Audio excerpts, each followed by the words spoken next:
चलिए तो शुरुआत करते हैं और एक थ्योरम्स के साथ। लास्ट क्लासेस में हमने एक्सटर्नल डायरेक्ट प्रोडक्ट के बारे में पढ़ा था, है ना? क्या पढ़ा था हमने? अगर दो ये देखिए यहाँ से, अगर मान के चलते कि G1 एक ग्रुप है, G1 एक ग्रुप है और G2 दूसरा ग्रुप है, तो हमने पढ़ा था कि अगर G1 एक ग्रुप है दूसरा G2 ग्रुप है, तो हमने इस प्रोडक्ट के बारे में पढ़ा था, G1 बाई G2 के बारे में हमने पढ़ा था। ये क्या कैसे सेट को बताता है? Set of all possible order pairs of G1 G2। मतलब ये क्या बताता है कि अगर यहाँ पे H है, यहाँ पे G है। मॉर्निंग आइए। देखिए हमने लास्ट क्लासेस में यही पढ़ा था ना कि G1 G2 कोई दो ग्रुप है, तो G1 बाई G2 जो होता है क्या होता है? H, G के सारे पॉसिबल ऑर्डर पेयर्स हैं, जहाँ पे जो फर्स्ट वाला H है वो कहाँ से बिलोंग करेगा? G1, और सेकंड वाला जो यहाँ पे G है G2। ये होता था। हमने देखा था कल के क्लासेस में कि ये जो सेट होता है वो ग्रुप होता है एक स्पेशल ऑपरेशन के रिस्पेक्ट में। वो ऑपरेशन था कि G1, H1 इस तरीके से इनटू G2, H2 अगर किया जाए तो क्या आता है? G1 G2, H1 H2। और ये जो रिजल्ट होता है, ये ऑपरेशन, ये जो सेट होता है इस ऑपरेशन के रिस्पेक्ट में ग्रुप होता है, और इसी ग्रुप को कहते हैं एक्सटर्नल डायरेक्ट प्रोडक्ट। हमने कुछ थ्योरम्स भी करा था कल के क्लासेस में। पहला थ्योरम्स क्या है याद दिलाइए? पहला थ्योरम्स क्या था हम ही देख लेते हैं खुद। तो फर्स्ट थ्योरम तो यही था कि सबसे पहले जो ये जो G1 बाई G2 है आप दिखाइए कि ये ग्रुप है इस ऑपरेशन के रिस्पेक्ट में। पहला थ्योरम यही था। फिर G1 by G2 by G3 Gn तक वो भी ग्रुप होता है, हमने दूसरा थ्योरम करा था। फिर तीसरा थ्योरम हमने बड़ा इंपॉर्टेंट करा है। क्या करा है? थर्ड थ्योरम जो हमने करा था इस तरीके से कि G1 बाई G2 अगर कोई ग्रुप है तो इसका आपको पता है कि ये तो एक सबसेट होगा G1 बाई E2, एक सबसेट होगा इसका। अच्छा, एक सबसेट और होगा सिंगलटन E1 बाई G2, ये भी एक सबसेट होगा। तो हमने पहला काम करा है कि इस चीज को दिखाया है नॉर्मल सब ग्रुप। किसका? इसका। पहला थ्योरम्स था कि G1 by E2 is a normal subgroup of G1 by G2। ये हमने फर्स्ट थ्योरम प्रूफ करा है। अच्छा, नॉर्मल के साथ साथ हमने ये भी प्रूफ करा है कि ये आइसोमॉर्फिक होता है किसके? G1 by E2 is isomorphic to G1। ध्यान रहे G1 यहाँ था तो G1 के साथ आइसोमॉर्फिक होता है। ये वाला किसके साथ आइसोमॉर्फिक होता है? G2 के साथ होता है। तो हमने एक पार्ट प्रूफ करा था, दूसरा होमवर्क था। होमवर्क दिखाइए।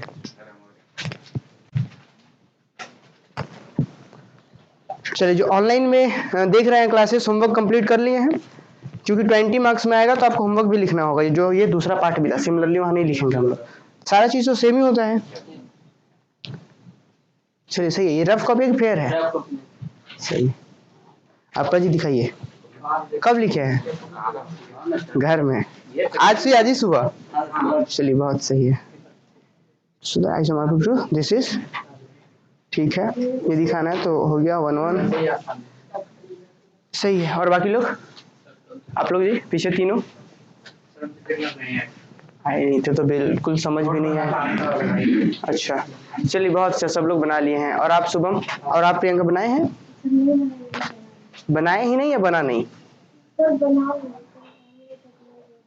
अच्छा चलिए ठीक है, तो इसका ध्यान रखेंगे, नहीं फिर धीरे धीरे ये चीजें बड़ा मतलब बहुत ये होते जाएगा। तो ये चीज हमने एक थ्योरम्स करा था, आज एक हम लोग फिर से एक थ्योरम्स करते हैं। अच्छा एक चीज बताइए, यहाँ पे आप लोग इससे थ्योरम शुरुआत होता है कि G1 बाई G2 ग्रुप था ना। अब इसका हम इसके बारे में बात कर रहे थे G1 बाई E2। इसके अंदर एलिमेंट कैसे होंगे आपको पता है, और इसके अंदर एलिमेंट कैसे होंगे ये भी आपको पता है। अब बताइए इसके अंदर जितना एलिमेंट्स होगा और इसके अंदर जितने एलिमेंट्स होंगे, इन दोनों में इंटरसेक्शन में कौन आएगा? ये आप लोग ऑनलाइन वाले कमेंट करके बताइए, और आप लोग सोच करके बताइए कि इसके अंदर जितने एलिमेंट्स होंगे ठीक है, इसके अंदर जितने एलिमेंट्स होंगे ठीक है, इन दोनों का इंटरसेक्शन में कौन सा एलिमेंट होगा? समझ पाए कैसे कैसे वो E1 E2 समझ पाए? क्योंकि देखिए यहाँ पे क्या बोला गया कि G1 के सारे एलिमेंट का इसके साथ होगा, तो सारे एलिमेंट का होगा मतलब एक जगह पर इसका E1 भी तो होगा, तो मतलब E1 का E2 के साथ होगा। तो मतलब कह सकते हैं कि E1 का पेयर्स बनेगा किसके साथ? क्योंकि ये तो ऑर्डर पेयर्स को ही दिखाता है ना, ये तो ऑर्डर पेयर्स को इस सेट को दिखाता है, तो E1 E2 इसमें बनेगा। और इसमें बोल रहा था E1 इधर फिक्स है, लेकिन इधर कहीं ना कहीं G1 बार बार जब चलते जाएंगे तो कहीं ना कहीं एक जगह मिलेगा E2, तो इधर भी मिलेगा E2। तो बस यही चीज हमें प्रूफ करके दिखाना, तो दोनों में ये चीज तो कॉमन मिलेगा, इसके अलावा कुछ भी कॉमन नहीं मिलेगा। तो इन दोनों के इंटरसेक्शन में जो हर बार मिलेगा वो सिर्फ और सिर्फ यही इंटरसेक्शन में मिलेगा, E1 और E2। ये आपको प्रूफ करके दिखाना है। ठीक है। तो हम करेंगे कैसे, हम यहाँ से कोई भी एक एलिमेंट लेंगे, जो भी एक एलिमेंट ले लेंगे और मान के चलेंगे कि ये वहां भी है, मतलब इन दोनों के इंटरसेक्शन से एक एलिमेंट ले लेंगे और दिखा देंगे कि वो कुछ और नहीं बल्कि इसी के बराबर होगा। फिर कैसे दिखाएंगे समझे, हमें दिखाना है कि दोनों के इंटरसेक्शन में सिर्फ E1 E2 होगा। कैसे दिखाएंगे, हम एक एलिमेंट मान के चलेंगे कि दोनों में है और दिखा देंगे वो जो दोनों में था वो यही है और कोई नहीं हो सकता। एक तरीका ये थ्योरम्स का, एक थ्योरम्स। दूसरा थ्योरम्स क्या है, दूसरा थ्योरम है कि every element of G1 by E2, every element of G1 by E2, every element of G1 by E2 commutes with every element of E1 by G2, कि मतलब इसका सारा एलिमेंट इसके सभी एलिमेंट के साथ कम्यूट्स करता है। कम्यूट्स मतलब कम्यूटेटिव लॉ को सेटिस्फाई करता है। मतलब इधर से आप कोई भी एक एलिमेंट उठाइए और यहाँ से कोई एक एलिमेंट उठाइए तो इसका सारा एलिमेंट उसके सारे एलिमेंट सब कम्यूट्स करेगा। कम्यूट्स का मतलब कि अगर यहाँ से आप मान के चलते हैं A उठा लिए हैं तो आपको पता है एक ऐसा होगा ऑर्डर बेस्ड टाइप का होगा ना, क्योंकि हम बोल रहे हैं कि G1 by E2 से हमने एक एलिमेंट लिया है A, तो मतलब A कैसा होगा, ऑर्डर बेस्ड टाइप का होगा और उस ऑर्डर बेस्ड में E2 इधर होगा एक साइड। समझ पा रहे हैं ये सब। तो यहाँ से अगर एक एलिमेंट लेते हैं तो ये जो एलिमेंट होगा ना इसके सभी एलिमेंट के साथ कम्यूट्स करेगा। आप कोई भी एलिमेंट उधर से उठाइए, मान के चलते इधर से उठा लीजिए x, तो क्या होगा ax इक्वल टू xa, है ना। अगर यहाँ से आप y ले लेंगे तो क्या होगा ay is equal to ya, मतलब इसका हर एक एलिमेंट उसका हर एक एलिमेंट से कम्यूट्स करेगा। दूसरा थ्योरम्स। और तीसरा थ्योरम्स क्या है कि every element of G1 by G2 can be uniquely express as the product of an element in G1 by E2 by an element of E1 by G2। मतलब क्या कि आप तीसरा समझ रहे हैं, देखिए कि इसका कोई भी आप एलिमेंट लीजिए, ठीक है, इसका आप कोई भी एलिमेंट लीजिए, इसके एलिमेंट को हम यूनिकली एक्सप्रेस कर सकते हैं इसके और इसके एलिमेंट के प्रोडक्ट के रूप में। समझे, जैसे कि यहां से मान के चलते हैं हम लिख दिए G और H ले लिए एक एलिमेंट, ठीक है, तो इस एलिमेंट को इस दो सेट के एलिमेंट के प्रोडक्ट के रूप में लिख सकते हैं। कैसे लिख सकते हैं बताइए, क्या हम इसको ऐसा लिख सकते हैं, यहाँ पे रहने दिए G और यहाँ पे कर दिए E2, किसका एलिमेंट है ये, इसका, ठीक। अच्छा अब हम आगे क्या कर देते हैं, इनटू यहाँ पे कर दिए E1 और यहाँ पे कर दिए H, तो देखिए ये किसका एलिमेंट है, इसका, ये किसका एलिमेंट है, इसका। अब इन दोनों को प्रोडक्ट कीजिए, क्या आ जाएगा, वापस आ जाएगा। तो इसके किसी भी एलिमेंट को इस दोनों सेट के एलिमेंट के प्रोडक्ट के रूप में एक्सप्रेस कर सकते हैं। तो ये तीसरा थ्योरम्स। तो पहला थ्योरम्स क्या था, याद है कि भूल गए, पहला थ्योरम्स क्या था कि दोनों का इंटरसेक्शन में सिर्फ आइडेंटिटी E1 E2 हो। दूसरा क्या था कि इसका हर एक एलिमेंट कम्यूट्स करेगा। और तीसरा क्या था कि इसके किसी भी एलिमेंट को यूनिकली एक्सप्रेस कर सकते हैं इन दोनों के एलिमेंट्स के प्रोडक्ट के रूप में। यूनिकली, ध्यान रहे यूनिकली, कि सिर्फ और सिर्फ यही होगा और कोई दूसरा नहीं हो सकता। क्लियर। तो थ्योरम्स का स्टेटमेंट लिखिए। अरे थ्योरम नंबर जो भी है लिखिए। थ्योरम 4 है, तो जल्दी से थ्योरम का स्टेटमेंट लिखिए। क्या लिखना है कि if G1 and G2, if G1 and G2 are groups, G1 and G2 are groups, then number one में आपको क्या प्रूफ करना है, फर्स्ट में प्रूफ करना है G1 by E2 इंटरसेक्शन कर रहे हैं किसके साथ, E1 by G2 के साथ। तो ये हमेशा और हमेशा इस सेट के बीच दो सेट का इंटरसेक्शन करेंगे। आपको पता है, जैसे मान के चलते थोड़ी देर के लिए कि A इक्वल टू ऐसा ले लें हम 1 3 या 1 2 3 और यहाँ पे 5 ले लेते हैं। एक सेट B ले लेते हैं 1 2 5 9। आप एक चीज नोटिस कीजिए, इस दोनों सेट के इंटरसेक्शन में कितने एलिमेंट्स हैं, 3। तो जब इंटरसेक्शन लिखते हैं ना कि A इंटरसेक्शन B, तो ये भी एक सेट को ही बताता है। दो सेट का इंटरसेक्शन भी सेट को ही बताता है, लेकिन इस सेट में कितना है, एक भी है, दो भी है और 5 भी है, तो 1 2 5। तो इस दो सेट के इंटरसेक्शन में 3 एलिमेंट्स हैं, 1 2 और 5। ठीक उस तरीके से आपको दिखाना है कि ये भी एक सेट था, अपने आप में सेट ही था ना, ये भी सेट था। तो दो सेट के इंटरसेक्शन में सिर्फ और सिर्फ एक ही एलिमेंट होगा, वो होगा E1 E2। तो ये ध्यान रहे कि ये अपने आप में सेट है, लेकिन कैसा सेट, सिंगलटन, क्योंकि एक एलिमेंट ही होगा। तो ये ऐसा नहीं कि सिर्फ E1 E2 लिख देंगे, ये सेट होता है, दो सेट का इंटरसेक्शन भी सेट होता है। चलिए, तो वहां पे सेट का सिंबल है और अंदर में एलिमेंट है ऑर्डर पेयर्स में। तो पहला क्वेश्चन ये हो गया। अब इसी चीज को ऐसे भी लिखा जा सकता है क्या कि the identity is the only element common to this and this. लिखिए जल्दी से, इसी चीज को दूसरे शब्दों में एग्जाम में ऐसे ही पूछा जा सकता है, दी identity the identity is the only element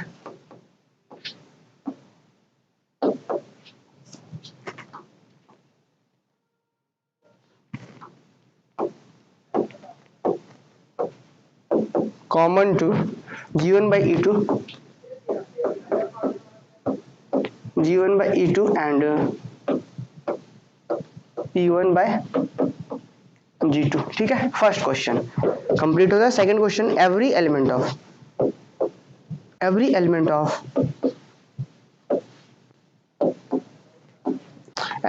of G1 by E2 commutes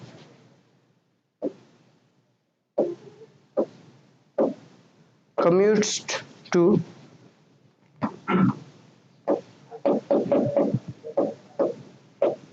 every element of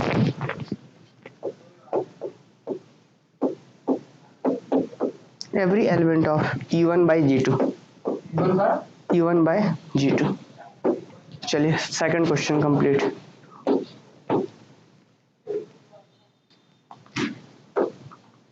third में क्या करना है हम समझा चुके थे, फिर भी ये थर्ड लिखते हैं। Every element of G1 by G2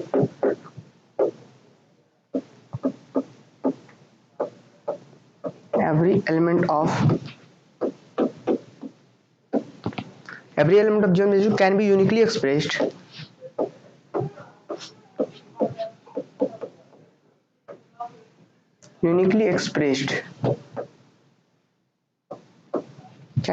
expressed as the product of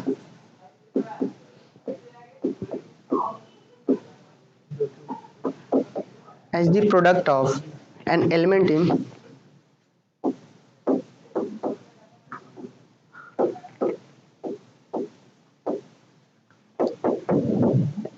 G1 by E2 and G1 by E2 by an element in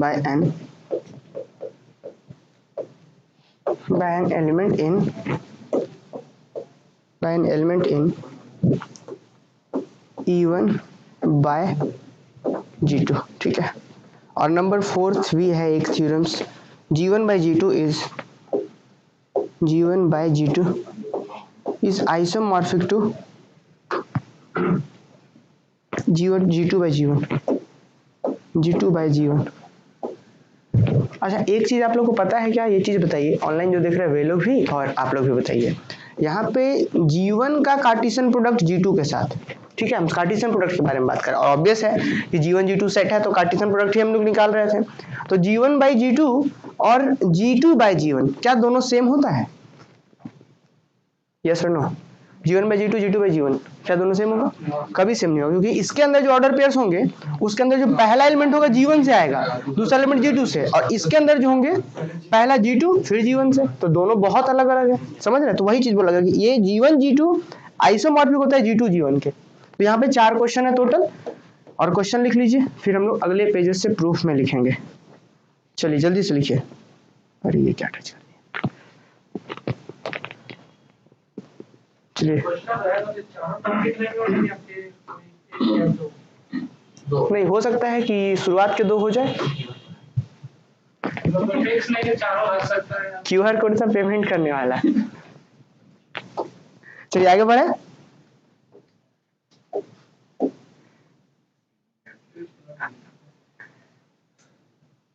चलिए ठीक है, पेज पढ़ जाते हैं। प्रूफ लिखिए जल्दी से, इसका समझाने की जरूरत नहीं क्योंकि हम लोग समझ चुके हैं ये क्वेश्चंस को, है ना। प्रूफ लिखिए। फर्स्ट नंबर 1 प्रूफ में क्या है भाई, सबसे पहले प्रूफ क्या करना है कि दोनों के इंटरसेक्शन में क्या होना चाहिए, कि सिर्फ और सिर्फ आइडेंटिटी एलिमेंट ही कॉमन होना चाहिए। एक बार क्वेश्चन देख लीजिए, हम लोग देखते हैं फिर से क्या बोला कि if G1 G2 are groups then, हमें प्रूव करना है कि इस सेट और इस सेट के इंटरसेक्शन में सिर्फ और सिर्फ एक ही एलिमेंट हो, वो हो आइडेंटिटी E1 E2 ही हो। इसको वर्ड में भी दे सकता है ऐसे क्वेश्चन कि the identity is the only element common to this and this, समझ रहे हैं। अच्छा, फिर आगे ये सब हम लोग करेंगे, पहले फर्स्ट को प्रूव करते हैं। तो कैसे कॉमन दिखाएंगे हम उस चीज को बता चुके हैं, डायरेक्ट अब लिखना शुरू करते हैं। प्रूफ करते हैं, लेट करते हैं। सबसे पहले हम लोग कि लेट एक एलिमेंट ले लेते हैं G, H। कहाँ से ले लिए हम लोग? ये एलिमेंट लेते हैं कि दोनों का इंटरसेक्शन से है, मान के चलते कि यही एलिमेंट है जो दोनों का इंटरसेक्शन में है, ठीक है। क्या G1 बाई E2 इंटरसेक्शन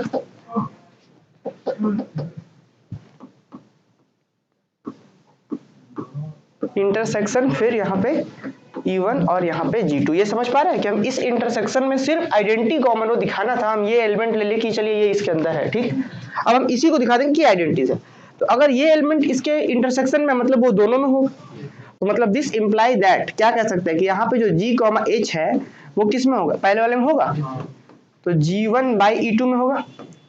तो अब बोलिए कि ये अगर पहले एलिमेंट में इस सेट में है तो H किसके बराबर होगा? E2 के बराबर होगा। क्यों? क्योंकि ये कहता है कि इसके अंदर वही सारे एलिमेंट्स होंगे जो सेकंड में क्या है, E2 ही होना चाहिए। क्योंकि आपको पता है इस सेट का प्रॉपर्टी हमने कल ही थ्योरम्स करा था इससे, क्योंकि इसके अंदर जो भी एलिमेंट्स होंगे, पहला तो ठीक है G1 का होगा, और दूसरा जगह E2 ही होना चाहिए और कुछ नहीं हो सकता है। तो हम बोल रहे हैं कि ये इसके अंदर अगर है तो पक्का होगी H जो है वो किसके बराबर है? E2 के बराबर ही है। चलिए, तो हम यहां से क्या कह सकते हैं कि यहां से इंप्लाई कर गया कि जो दिस इंप्लाई दैट H जो हो गया किसके इक्वल हो गया? E2 के इक्वल हो गया। तो this imply that H is equal to, यहाँ पे दो चीज हम लिखे हैं कॉपी में, दिस इंप्लाई दैट ये लिखा गया है कि जो G होगा, जो यहाँ पे दैट लिखा है G जो होगा, G किसके कहाँ बिलोंग करेगा? G1 से, एंड H जो होगा हमें इसी से मतलब था E2 के इक्वल होगा, बिलोंग नहीं करेगा ना, ठीक।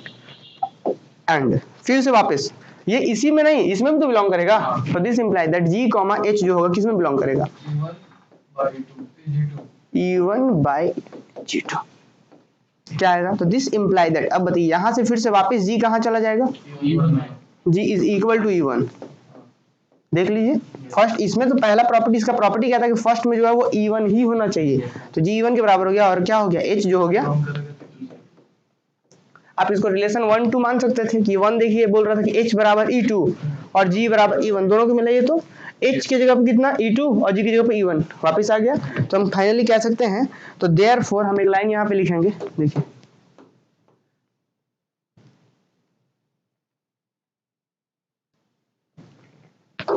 तो देयरफॉर ये जो G, H जो है ये ऑर्डर पेयर्स G के बराबर कौन है? E1 और H के बराबर कौन है? E2। हो गया, identity is the common only element. तो हेंस कह सकते हैं, लास्ट में लाइन कह सकते हैं कि कुछ और जो हमने लिया था दोनों के इंटरसेक्शन से, तो हेंस कह सकते हैं कि G1 by E2 intersection with E1 bye G2 के अंदर जो होगा, यहाँ बाय लिखती है,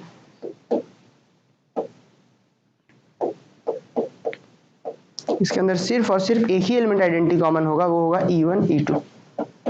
तो देखिए ये सब क्वेश्चंस आता है, प्रीवियस ईयर में देखेंगे तो मिलेगा आपको ये सब क्वेश्चन, और छोटे छोटे क्वेश्चन 2-3 क्वेश्चन मिला करके और 50 मार्क्स बोल दिया जाता है, सॉरी 50 नहीं 20, ठीक है। हाँ आगे बढ़े, जल्दी से लिखिए, जल्दी से, क्वेश्चन बहुत सारा करना है जी। अभी आज इंटरनल डायरेक्ट प्रोडक्ट भी हम लोग पढ़ेंगे।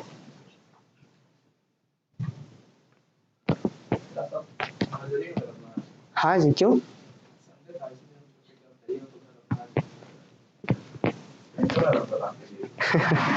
चलिए आगे बढ़े। देखिए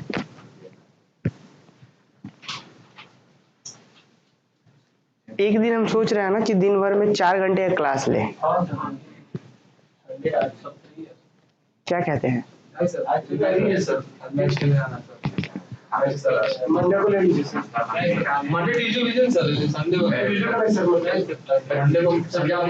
ठीक है, आगे बढ़ाए, आगे बढ़ाए, आगे बढ़ते चलिए। यहाँ पे देखिए अगला क्या कह रहा था, अगला बोल रहा था कि कम्यूट्स कर, यही ना। तो एक सेट का एलिमेंट लेते हैं, देखिए जरा थ्योरम्स देख लीजिए आप लोग।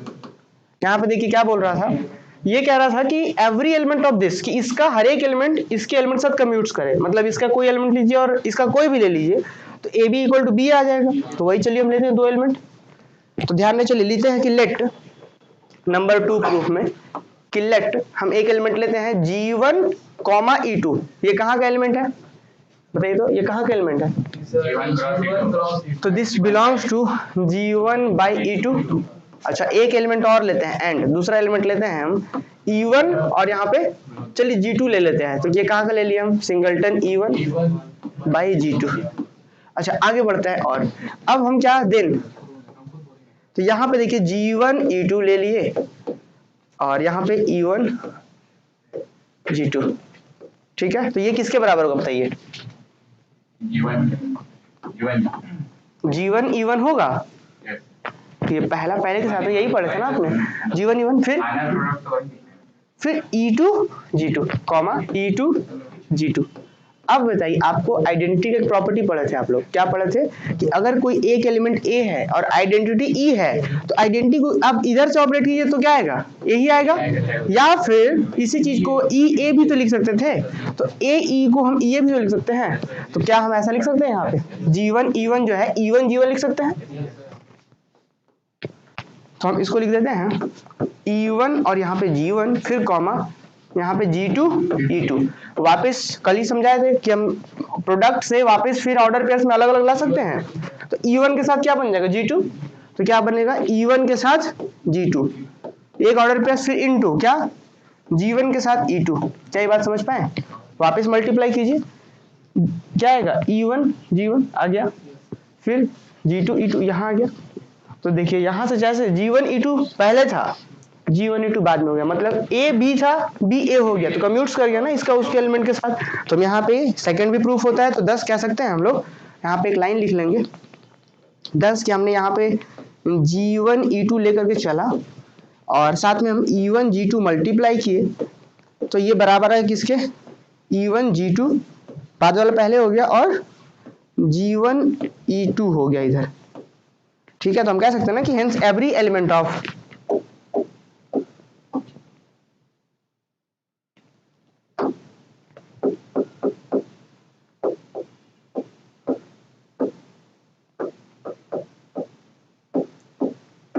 hence every element of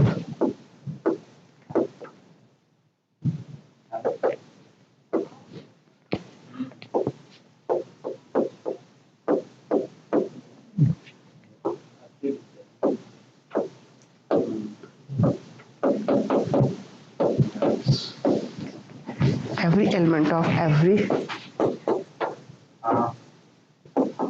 every element of E1 by G2। Second भी प्रूफ हो गया। देखिए छोटे छोटे रिजल्ट्स हैं जो अक्सर एग्जाम में पूछ लिए जाते हैं, तो इनका ध्यान रखना है। और बताइए कब ऑनलाइन वाले, ये बताइए कि कब हम 3 से 4 घंटे का क्लासेस ले। अरे हमको नहीं लेना है, आप लोग सिर्फ बैठे रहेंगे, क्लास इसी में चलेगा। आप क्या सोचते हैं 4 घंटा पढ़ाते रहेंगे? हाँ हम भी रहेंगे, हाँ कहीं पे भी डाउट्स होगा तो हम रहेंगे, लाइव में भी ऐसा समझ सकते हैं हम कि लाइव में भी रहेंगे। तो ऑनलाइन वाले बताइए कि कब वो 4 घंटे क्लास लिया जाए लीनियर प्रोग्रामिंग का। ऐप में पढ़िए। अच्छा 2 वाला कह रहे फिर से बताइए, चलिए हम समझाते हैं 2 वाला फिर से। देखिए 2 में हुआ क्या, हमें क्या दिखाना था 2 में, हमें दिखाना था कि इसका कोई भी एलिमेंट अगर आप लेते हैं तो इसके हर एक एलिमेंट के साथ कम्यूट्स करेगा, मतलब इसका कोई भी एलिमेंट उसके किसी भी एलिमेंट के साथ कम्यूटेटिव लॉ को मानेगा कि अगर इसका A ले लिए उसका B ले तो AB इक्वल टू BA होगा। तो हमने इसका एलिमेंट क्या लिया, देखिए तो कम्यूट्स का मतलब होता है कम्यूटेटिव लॉ को होल्ड कर रहा है, AB equal to BA, clear. तो हमने क्या करा, इसका एक एलिमेंट लिया कौन सा G1 E2 लिया, इसका एक एलिमेंट लिया E1 G2, और मतलब थोड़ी देर के लिए मान के चलते हैं कि चलिए इसका नाम दे दिया हम A, इसका नाम दे दिया हम B। तो हमें क्या दिखाना था कि अगर A को B के साथ मल्टीप्लाई करें तो आ जाना चाहिए B इंटू A। तो देखिए तो G1 E2 मल्टीप्लाई किए E1 G2 के साथ, A को B के साथ किए, तो रिजल्ट क्या आ गया, जो बाद में किए थे वो देखिए पहले आ गया है, E1 G2 पहले आ गया, मतलब B पहले A बाद में, तो मतलब A B चले थे BA पहुंच गया, तो हो गया कम्यूटेटिव लॉ।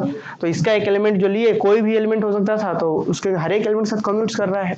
अब बोलेंगे कि यहाँ पे हर एक एलिमेंट्स का हम वर्ड कैसे यूज कर दिए, ऐसा इसलिए क्योंकि यहाँ पे G1 तो कुछ भी हो सकता है ना, और E2 तो फिक्स ही रहेगा इसमें, और यहाँ पे G2 कुछ भी हो सकता है, तो जब कुछ भी हो सकता है आर्बिट्री है तो हर एक एलिमेंट के लिए कम्यूट्स कर रहा है। चलिए ऑनलाइन में जिनका डाउट्स था बताइए, क्या ये क्लियर हो गया, इसलिए साक्षी कह रही कि आज ही लीजिए, आज संडे है। अच्छा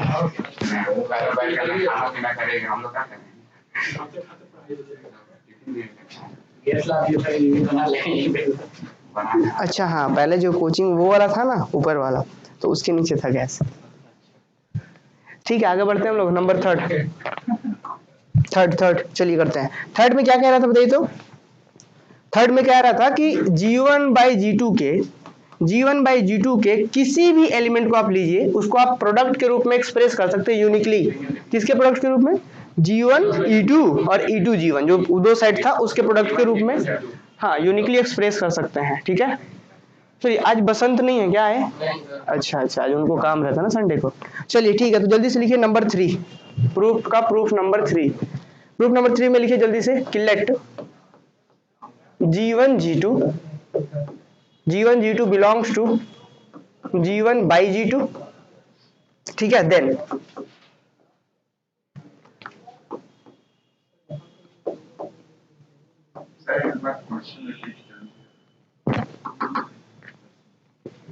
क्वेश्चन देखिए थर्ड क्या कह रहा था कि एवरी एलिमेंट ऑफ G1/G2, किसका कोई भी एलिमेंट लीजिए आप, can be uniquely expressed as the product of an element in this by an element of this. मतलब इसका कोई भी एलिमेंट लीजिए, उसको आप दिखा सकते हैं इसके और इसके दो एलिमेंट के प्रोडक्ट के रूप में। अभी हमसे एग्जांपल भी समझाए थे आपको, क्लियर? चलिए तो यही चीज हम देखेंगे। तो एक एलिमेंट हम G1/G2 से ले रहे हैं, हम ले रहे हैं कि late G1G2 belongs to capital G1G2। इस G1/G2 से ले लिए एक एलिमेंट, और इसको दिखा देंगे कि इसी एलिमेंट को दिखा देंगे कि इसको एक्सप्रेस कर सकते हैं हम यूनिकली ध्यान रहे। तो हम लोग सबसे पहले क्या करते हैं, क्या अगर G1/G2 है, यहाँ G1G2 इसके प्रोडक्ट से लिए हैं हम, तो क्या इसको ऐसा लिख सकते हैं हम कि दिस इज इक्वल टू, हम इस G1 को एक मल्टीप्लाई कर देते हैं G1 को आइडेंटिटी E1 से, क्या कोई फर्क पड़ता है? फिर इस G2 को आइडेंटिटी E2 से मल्टीप्लाई कर देते हैं, ऑपरेट करते हैं मल्टीप्लाई, चूंकि ऑपरेशन इसलिए मल्टीप्लाई वर्ड यूज कर रहे हैं, आप ऑपरेट कर सकते हैं कि आप ऑपरेट किए, कोई फर्क नहीं पड़ता है। अब हम इसको क्या ऐसा लिख सकते हैं बताइए, इसी चीज को जैसे G1 E1 हम क्या कर देते हैं, जरा ध्यान दीजिए, इस G1 को E1 के साथ रहने दिए, कोई दिक्कत नहीं किए, यहाँ पे थोड़ा सा कर देते हैं E2G2। बेनिफिट क्या होगा कि आप इसको अलग अलग लिख सकते हैं। कैसे? यहाँ पे प्रोडक्ट से हम पेयर्स कैसे बनाएंगे, दिनेश यहाँ कितना होता है, ये प्रोडक्ट है, हम पेयर्स कैसे ले आएंगे, पहला पहले के साथ एक तो क्या बनेगा, तो यहाँ पे पहला का पहले के साथ बनता था ना G1E2, कल ही समझाए थे हम इसको। फिर E1G2, तो देखिए हम यहाँ से एक एलिमेंट लेके चले, इसको हम एक्सप्रेस कर दिए किसके प्रोडक्ट के रूप में, तो G1E2 ये किसका मेंबर है, कैपिटल G1 सिंगलटन E2 जो सेट था उसका मेंबर है, और ये E1G2 का मेंबर है। तो एक एलिमेंट यहाँ से लिया और इसको एक्सप्रेस कर दिया उसके एलिमेंट का, लेकिन यूनिकली एक्सप्रेस कर दिए, ये प्रॉब्लम दिखाना होगा। यूनिकली का मतलब कि इसको सिर्फ और सिर्फ इसी का रूप में ऐसा ही लिखा जा सकता है। इसको कैसे लिखेंगे जरा देखिए। तो हम यहाँ पे फिलहाल क्या बोलना चाह रहे हैं कि हम बोले कि एक्सप्रेस कर दिया, यूनिकली कैसे कर रहे हैं जरा देखिए। यहाँ पे तो एक लाइन लिख रहे हैं, जल्दी से लिखिए आप लोग भी साथ साथ कि thus G1/G2 can be expressed as a product of, thus G1/G2 can be expressed as a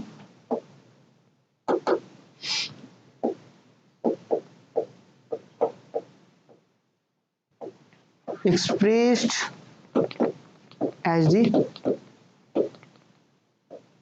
the product of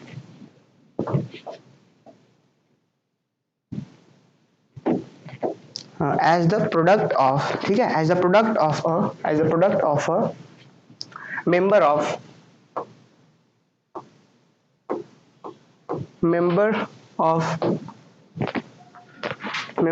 G1/E2, कि देखिए ध्यान से इस G1G2 को हम एक्सप्रेस कर दिए हैं as a product of member of this, किसके एक मेंबर से, and by a member of, and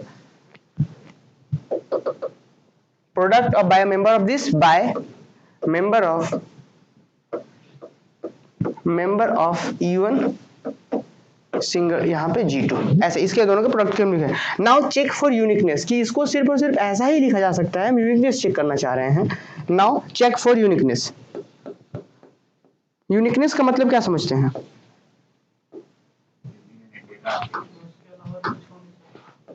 हाँ ऐसा बोल सकते हैं।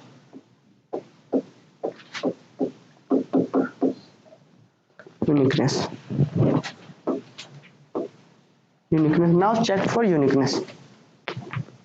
देखिए यूनिकनेस का मतलब है कि इस एलिमेंट का जो प्रोडक्ट है सिर्फ और सिर्फ यही पॉसिबल है, इसके अलावा अगर दूसरा लेंगे तो फिर से वो इसी के बराबर हो जाएगा।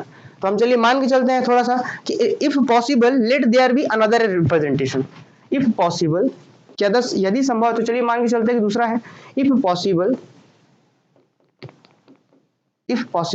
let us suppose let there be another representation,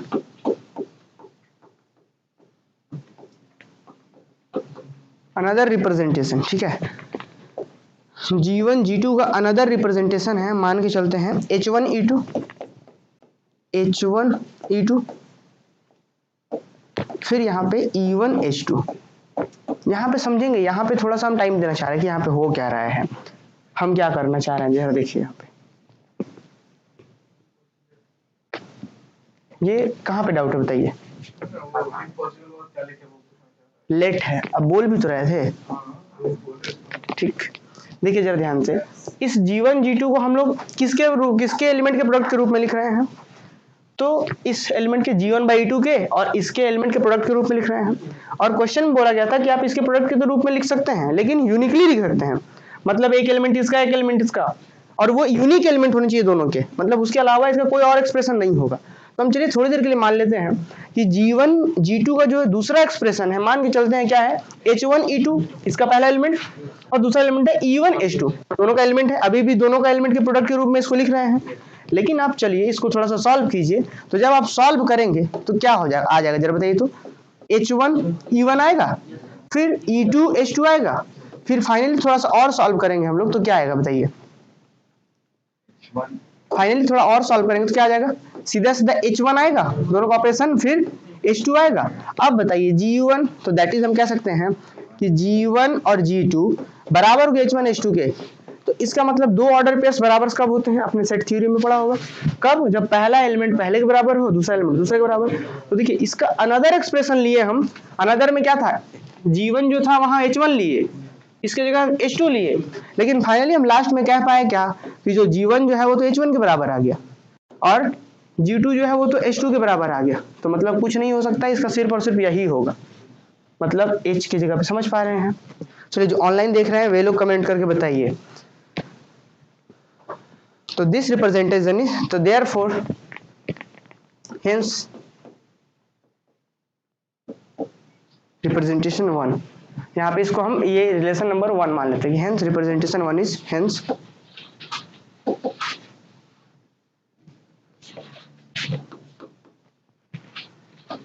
one is unique, या हेंस रिप्रेजेंटेशन 1 लिख दीजिए,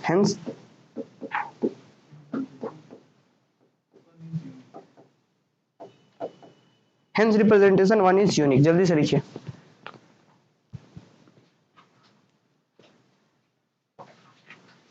थर्ड का थर्ड लाइन नहीं समझ में आया, थर्ड का थर्ड लाइन, थर्ड ये वाला क्या, चलिए थर्ड का थर्ड लाइन हम फिर से समझाते हैं, एक बार फिर से पूरा क्वेश्चन ही समझते हैं हम लोग। आप लोग अगर लिख लिए तब फिर समझाते हैं।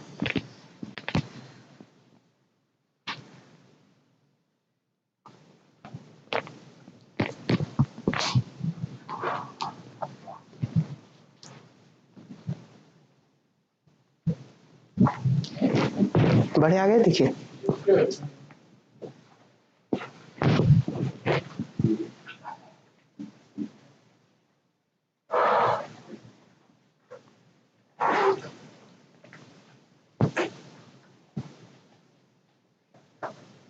चलिए करें आगे। चलिए देखिए क्या हुआ, इसमें हम लोग को प्रूफ करना था कि इसका कोई भी एलिमेंट लीजिए, आप उसको इस सेट के और इस सेट के एलिमेंट के प्रोडक्ट के रूप में लिख सकते हैं, यही हमें प्रूफ करके दिखाना था। तो हमने G1 G2 लिया इससे, और क्या किया, हम G1 के साथ E1 तो मल्टीप्लाई कर ही सकते हैं, आइडेंटिटी से कैपिटल G1 का कोई फर्क नहीं पड़ेगा, फिर G2 E2 कोई फर्क नहीं पड़ेगा। अगले स्टेप में क्या किए कि G1 E1 रहने दिए, कोई प्रॉब्लम नहीं है, हम आइडेंटिटी को पता है कि आइडेंटिटी आप राइट से ऑपरेट कीजिए चाहे लेफ्ट से, कोई फर्क नहीं पड़ता है। तो हम इस G2 E2 को सिर्फ E2 G2 लिख दिए हैं, कोई फर्क नहीं पड़ेगा।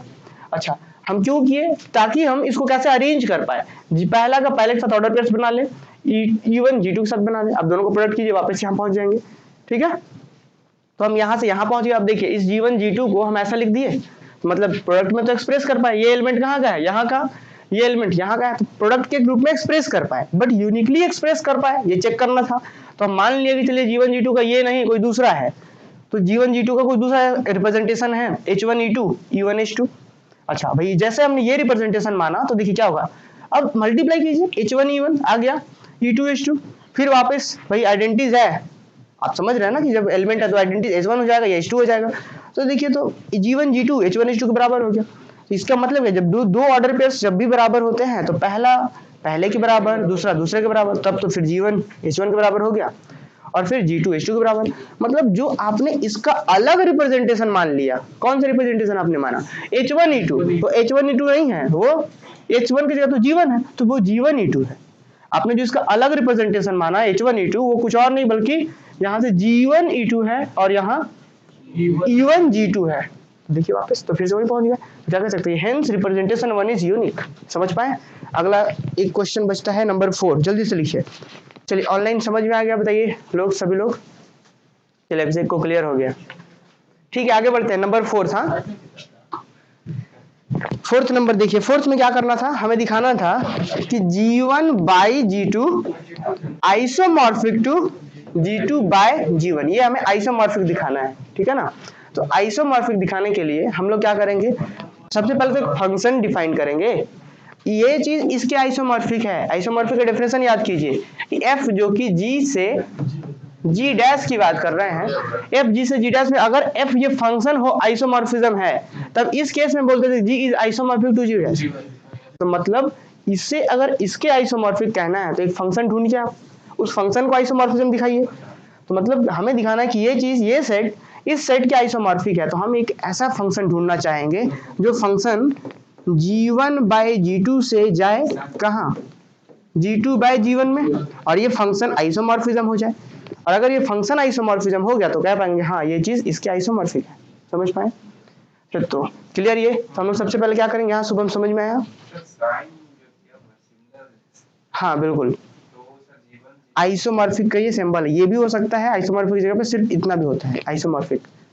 हम जब आइसोमॉर्फिक की डेफिनेशन बता रहे थे तब सिंबल नहीं बताए थे।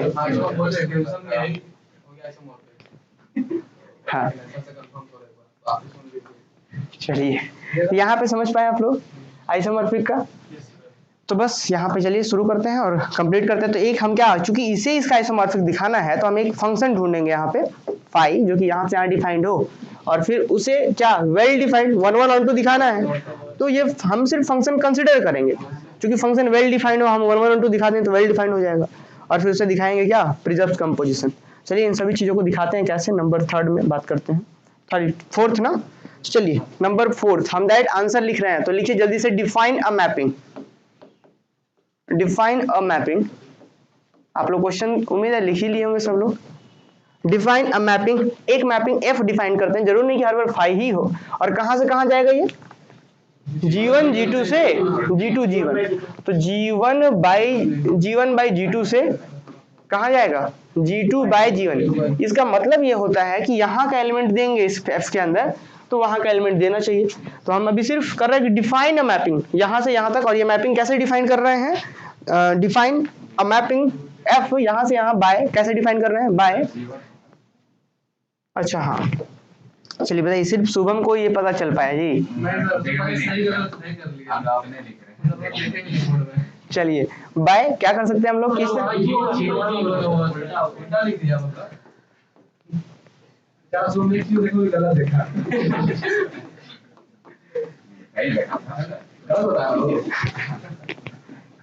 चलिए आगे बढ़ते हैं। तो कैसे डिफाइन करना है कि अगर फंक्शन के अंदर इसका एलिमेंट दे रहे हैं, इसका एलिमेंट क्या दे सकते हैं हम लोग। तो यहाँ पे दिया गया है कि G1 G2, फंक्शन के अंदर ये एलिमेंट दे दिए, इमेज G1 G2 दे रहे हैं। तो आपको पता है कि अब ये G1 कहाँ का है, कैपिटल G1 कैपिटल G2। अब जब इसका एलिमेंट इसके अंदर दिए ना तो क्या बनना चाहिए, तो उसका एलिमेंट बनना चाहिए था। तो कैसा बन गया, ये G2 G1 बन गया। तो आपको पता है कि यहाँ पे G2 किसका एलिमेंट है, G2 का, और ये G1 का। तो दोनों जगह सेम ही चीज है ना, लेकिन कि यहाँ का G1 बाई G2 का एलिमेंट दिए और जो इसका इमेज बन रहा है ऐसा बन रहा है। हम ये मैपिंग खुद से डिफाइन कर रहे हैं, क्यों कर रहे हैं, क्योंकि हमें इससे इसके आइसोमॉर्फिक दिखाना था। तो यहाँ से एक मैपिंग कंसिडर किए और इस मैपिंग को दिखाएंगे पहले वेल डिफाइंड। वेल डिफाइंड का मतलब ही क्या होता है, 1 1 1 2 आप दिखा दीजिए कि एक का एक ही इमेज हो रहा है, तो अगर 1 1 1 2 दिखा देते हैं मतलब वेल डिफाइंड हो गया। और वेल डिफाइंड फंक्शन हो गया, उसके बाद हम प्रिजर्व्स कंपोजिशन हो जाएगा आइसोमॉर्फिज्म। तो इसीलिए यही सब आप H1 ले लीजिए, जैसे आप मान लीजिए यहाँ पे ले लीजिए G और यहाँ ले लीजिए कुछ भी Q ले लीजिए, तो आपको मेंशन करना होगा G कहाँ का है, समझ रहे हैं। चलिए तो यहाँ पे आपको मेंशन करना होगा जहाँ पे आपको पता है कि वेयर जो स्मॉल g1 है कहाँ से है, कैपिटल G1 से, और स्मॉल g2 जो है वो कैपिटल G2 से है। ठीक है, आगे बढ़ते हैं, जल्दी से लिखिए। अब हम क्या करेंगे, यहाँ पे 1 1 2 दिखाएंगे। तो अब आप लोग बताइए, यहाँ पे थोड़ा सा ध्यान दीजिए पहले, यहाँ पे G1 by G2 है ना, और किस में डिफाइन हो रहा है, G2 by G1 में। अब बताइए फंक्शन 1 1 होगा या नहीं होगा, कैसे 1 1 होगा। मान के चलते हैं यहाँ एक एलिमेंट लिए हैं, कौन सा ले लेते हैं, G1 H1, यही एलिमेंट होगा ना इसके अंदर, एक एलिमेंट पहले से दूसरे एलिमेंट दूसरे से। तो इसके लिए हम जो फंक्शन डिफाइन किए इसके लिए क्या आएगा, H1 G1। और जो अगर मान के चलते इधर हम लेते हैं P, Q, तो अब बताइए P कहाँ का होगा जी दिनेश, जिसे आप लोग बताइए सेकंड, उधर से सेकंड लास्ट, P कहाँ से होगा, G2 से, और ये कहाँ होगा, G1 का। और समझ पा रहे क्योंकि इसका एलिमेंट है। तो अब इसके लिए प्री इमेज कौन मिलेगा इस फंक्शन के अकॉर्डिंग, QP मिलेगा, समझ पा रहे हैं। चलिए ऑनलाइन वाले से सिर्फ क्वेश्चन है, ये वाला सिर्फ ऑनलाइन वालों से क्वेश्चन है। यहाँ पे अगर R और S है तो इस R S का प्री इमेज क्या होगा इस फंक्शन के अकॉर्डिंग। ऑनलाइन वाले से क्वेश्चन है कि अगर R के अंदर ये वाला एलिमेंट है, सॉरी G1 G2 RS है, तो RS का प्री इमेज क्या होगा इस फंक्शन के अकॉर्डिंग। प्री इमेज मतलब समझ रहे हैं कि इसके लिए इधर क्या मिलेगा। तो चलिए हम देख रहे हैं ऑनलाइन वालों से, सबसे पहले ही जवाब किनका आता है। दिमाग भी तो अच्छा होना चाहिए।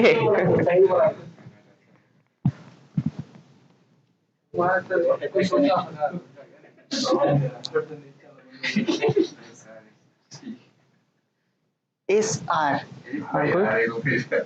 कौन नहीं लिख पा रहा इसमें लिख दिया वैसे।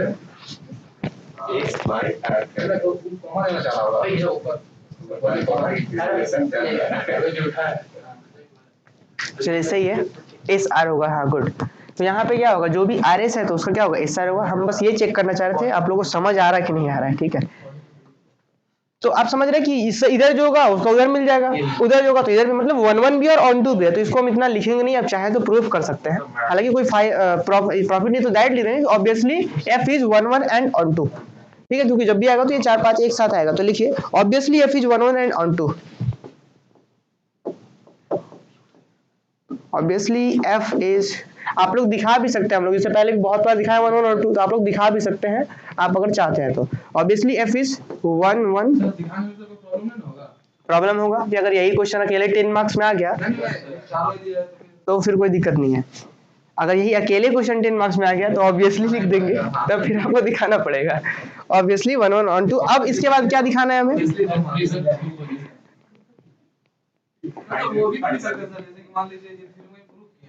हाँ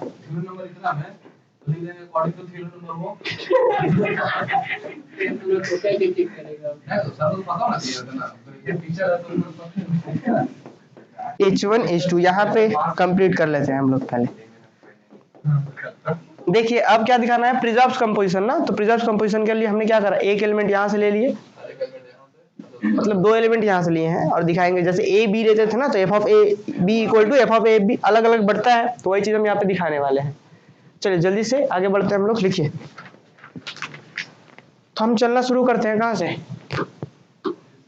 एफ ऑफ, इसके अंदर 2 एलिमेंट्स का प्रोडक्ट डालते हैं, कौन कौन, G1 G2 H1 H2। अब बताइए किसके बराबर होगा, फंक्शन का रूल क्या कह रहा था कि अगर इसके अंदर आप G1 G2 देंगे तो क्या आता है, G2 G1 आता है ना।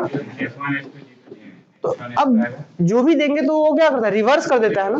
तो यहाँ पे जो रिजल्ट होगा, अगर आप चाहे तो इसी चीज को लिख सकते थे कि ये किसके बराबर होगा, एफ ऑफ, सबसे पहले एक चीज कर लीजिए, G1 G2 कर लिए हैं, G1 H1 कर सकते थे, एक सेकंड रुकिए। हम देखें एक सेकंड, हमें दिखाना क्या है पहले ये बात समझिए।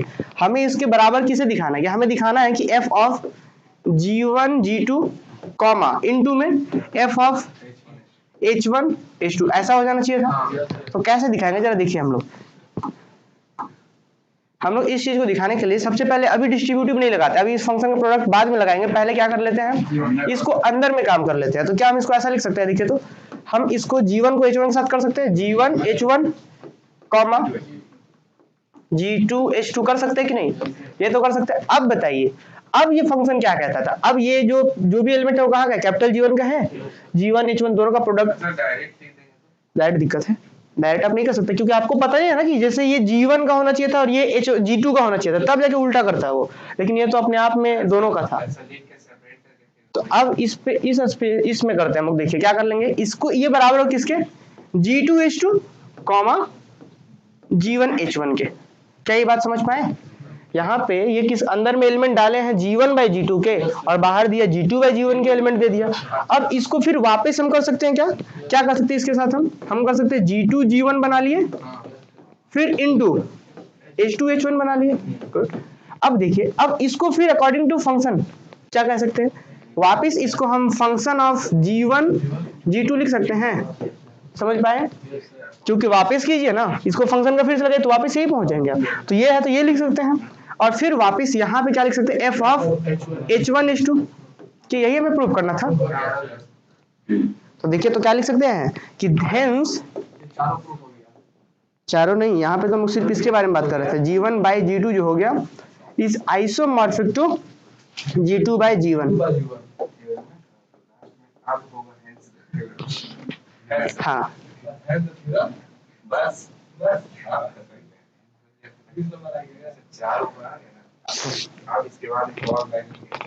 चलिए, जो ऑनलाइन देख रहे हैं कहीं पे डाउट है तो आप लोग बताइए जल्दी से। चलिए जो लोग भी ऑनलाइन देख रहे हैं बताइए क्या ये चारों रिजल्ट समझ में आया। अब इसके बाद शुरुआत होता है इंटरनल डायरेक्ट प्रोडक्ट, ठीक है, और इंटरनल डायरेक्ट प्रोडक्ट और उससे रिलेटेड कुछ थ्योरम्स करेंगे अभी हम लोग। टाइम तो है सभी के पास, चलिए हाँ कहीं जाना है, कहाँ मैच खेलना है,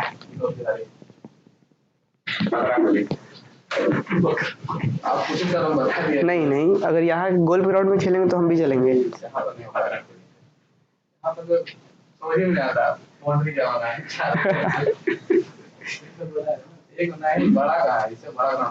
चलिए शुरू करें, इंटरनल डायरेक्ट प्रोडक्ट लिखिए, हेडिंग दीजिए, इसमें बहुत सारा पीछे है।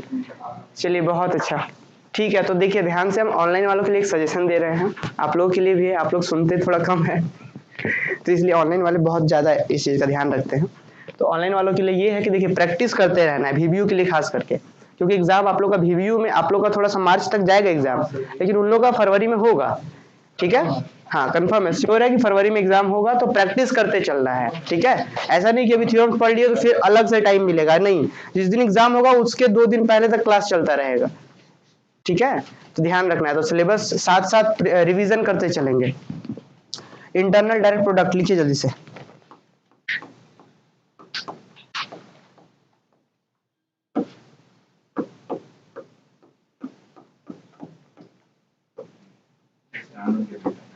हमने एक्सटर्नल डायरेक्ट प्रोडक्ट भी पढ़ा था ना। एक्सटर्नल डायरेक्ट प्रोडक्ट क्या था, G1 बाई G2, ये जो सेट जो ग्रुप बना रहा था उसी ग्रुप को कहते थे एक्सटर्नल डायरेक्ट प्रोडक्ट। अब ये इंटरनल डायरेक्ट प्रोडक्ट भी कुछ इसी के जैसा होता है, समझाएंगे।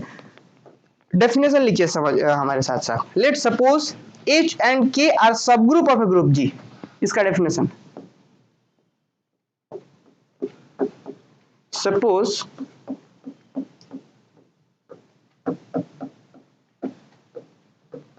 H and K are a subgroup of a group G, are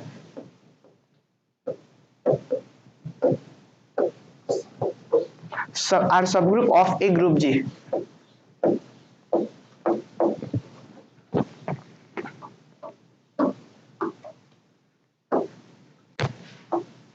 Subgroup of a group G. Then we say that G is an internal direct product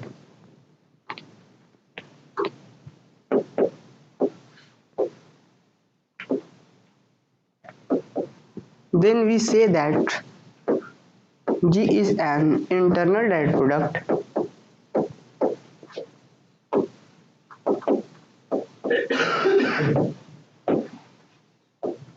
then we say that G is an internal direct product of H and K if दो बातें satisfy होनी चाहिए। Number 1 क्या है जरा देखते हैं। देखिए नंबर 1 क्या कि every element of H commutes with every element of K।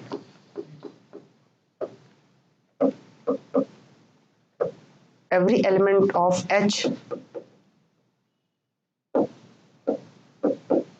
commutes with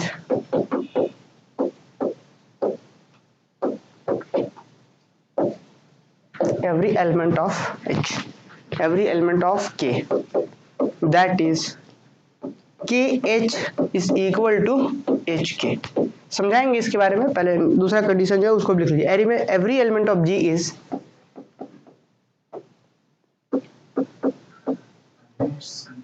every element of G is uniquely expressible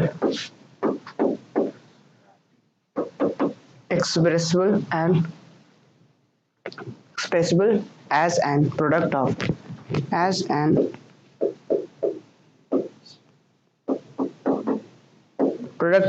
an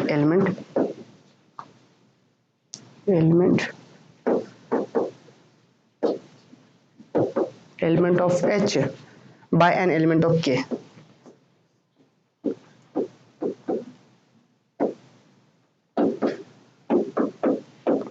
by an element of K। छन्नीसीर कह रहे कि 1-1 दिखाए तो अच्छा होता। 1-1 तो बिल्कुल आप लोग खुद से भी दिखा सकते हैं। कैसे दिखा सकते हैं 1-1? देखिए इसके पहले वाले क्वेश्चन की बात कर रहे हैं। 1-1 में कैसे दिखा पाते हैं देखिए तो इससे पहले वाले क्वेश्चन में 1-1 कैसे दिखाते हैं। हमारे पास एक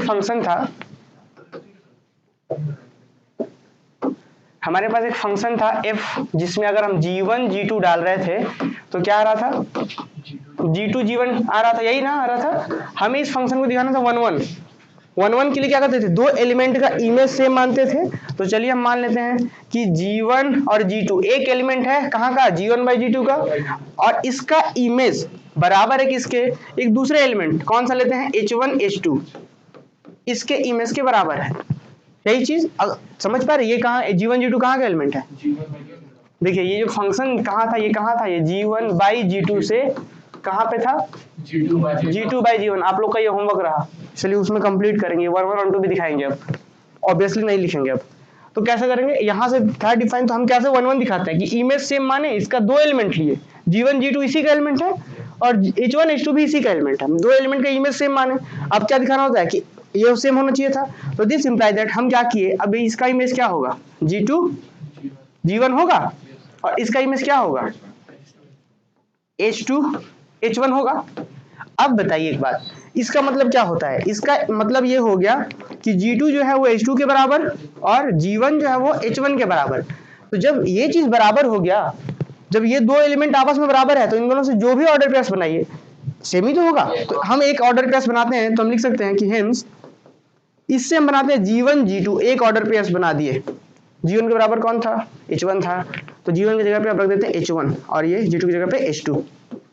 क्या ये 1-1 हो गया, यही ना लेके चले थे, g1 g2 का इमेज और h1 h2 का इमेज लेके चले तो दिखा दिए दोनों एलिमेंट सेम। मतलब अगर इमेज सेम है तो एलिमेंट सेम होगा, तो मतलब एक का दो नहीं हो सकता, 1-1 ही होगा। तो ये 1-1 हो गया।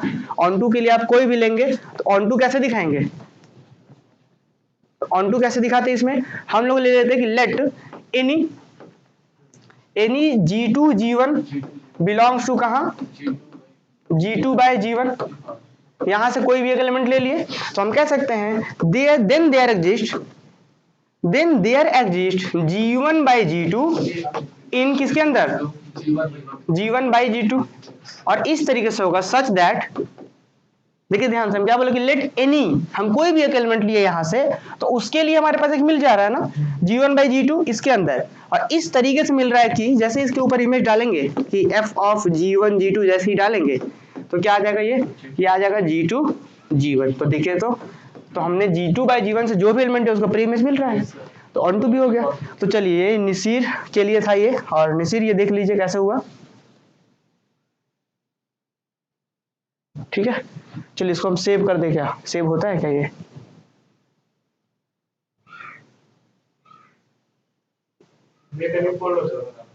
पता नहीं कैसे, कभी सेव नहीं किया मैंने। ठीक है, तो इसमें क्या है सेव करने का? कुछ नहीं। ठीक है, स्क्रीनशॉट होगा क्या?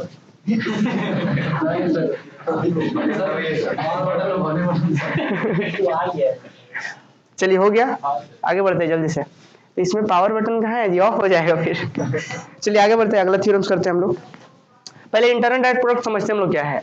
तो इंटरनल डायरेक्ट प्रोडक्ट क्या था कि जैसे इंटरनल डायरेक्ट प्रोडक्ट ना किसी दो सब ग्रुप का निकाला जाता है। देखिए जरा ध्यान से, यहाँ पहले समझते हैं फिर हम लोग आगे बात करेंगे। देखिए क्या बोला गया, मान के चलते कि जी कोई ग्रुप है, ठीक है।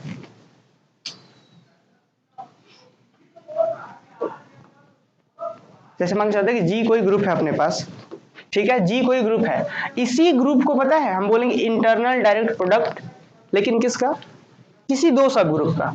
ध्यान रहे, इंटरनल डायरेक्ट प्रोडक्ट इसी को कहेंगे, लेकिन किसी का इंटरनल डायरेक्ट प्रोडक्ट। तो हम क्या कहना चाह रहे हैं कि जी कोई ग्रुप है और इसके दो सब ग्रुप हैं एच और के। मान लीजिए इसके दो सब ग्रुप है एच और के, तो हम बोलेंगे कि जी जो है एच और के का इंटरनल डायरेक्ट प्रोडक्ट है। कब? जब दो बातें सेटिस्फाई करें। फिर से सुनिए, जी को अकेले आप नहीं बोल सकते इंटरनल डायरेक्ट प्रोडक्ट, जी को किसी का इंटरनल डायरेक्ट प्रोडक्ट बोलना पड़ेगा। तो G is internal direct product of H and K. कब? जब दो बातें सेटिस्फाई करें। पहला बात कि जितने भी एच के एलिमेंट्स हैं इसके एलिमेंट के साथ कम्यूट्स करें, मतलब कि इसका एक एलिमेंट लीजिए इसका एलिमेंट लीजिए तो a B equal to b a होना चाहिए। अभी हमने प्रूफ करा है तुरंत। तो मतलब कि एच और के, एच के मतलब समझे कि एच का कोई एलिमेंट और के का कोई एलिमेंट, ये पूरा सेट को ही रख दिए, पूरा एच को रख दिए, पूरा के को रख दिए, तो ये बराबर हो जाना चाहिए किसके? कि ये जस्ट एक सिंबॉलिक फॉर्म है। सिंबॉलिक फॉर्म करने का मतलब यहाँ से कोई एलिमेंट लीजिए, यहाँ से कोई लीजिए, तो जस्ट आपको उसको कम्यूट करके लिख सकते हैं। तो ये सिंबॉलिक फॉर्म है कि कम्यूट कर रहे हैं इसके सारे एलिमेंट उसके सारे एलिमेंट के साथ।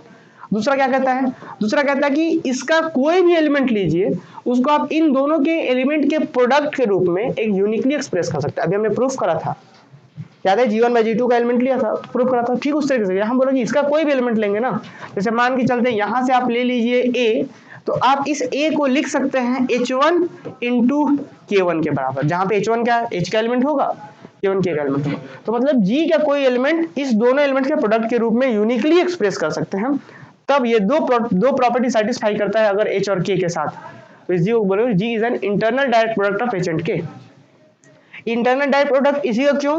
क्योंकि इसका जितना एलिमेंट है सबको इसके फॉर्म में प्रोडक्ट के रूप में लिख सकते हैं। देखिए तो इसका जो भी एलिमेंट लेंगे इन दोनों के प्रोडक्ट के रूप में लिख सकते हैं, इसीलिए जी को ही बोला जाता है कि इन दोनों का इंटरनल डायरेक्ट प्रोडक्ट है। क्लियर? तो थ्योरम्स का अब यहाँ पे एक स्टेटमेंट है क्या कि suppose H and K are two subgroups of a group ji.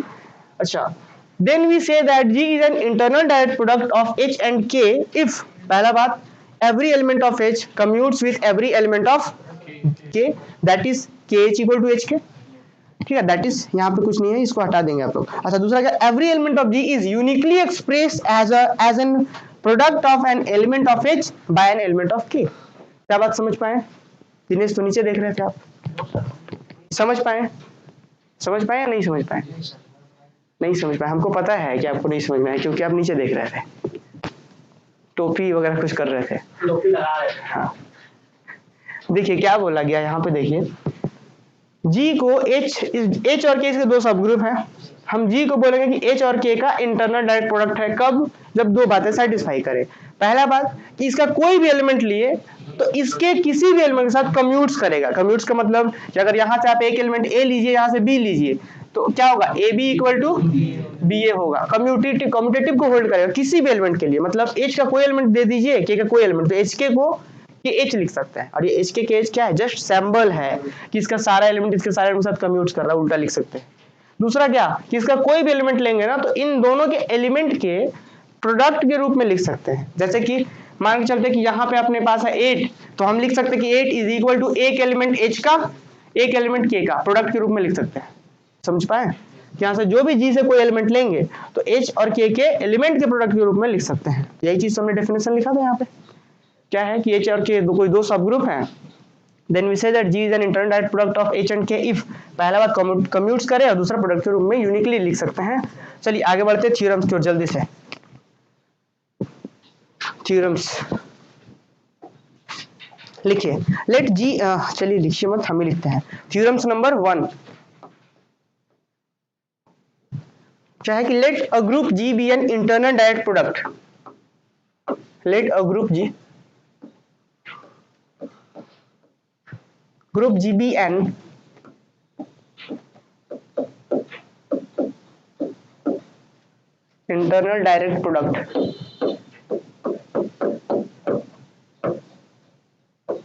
internal direct product of its subgroup H of its subgroup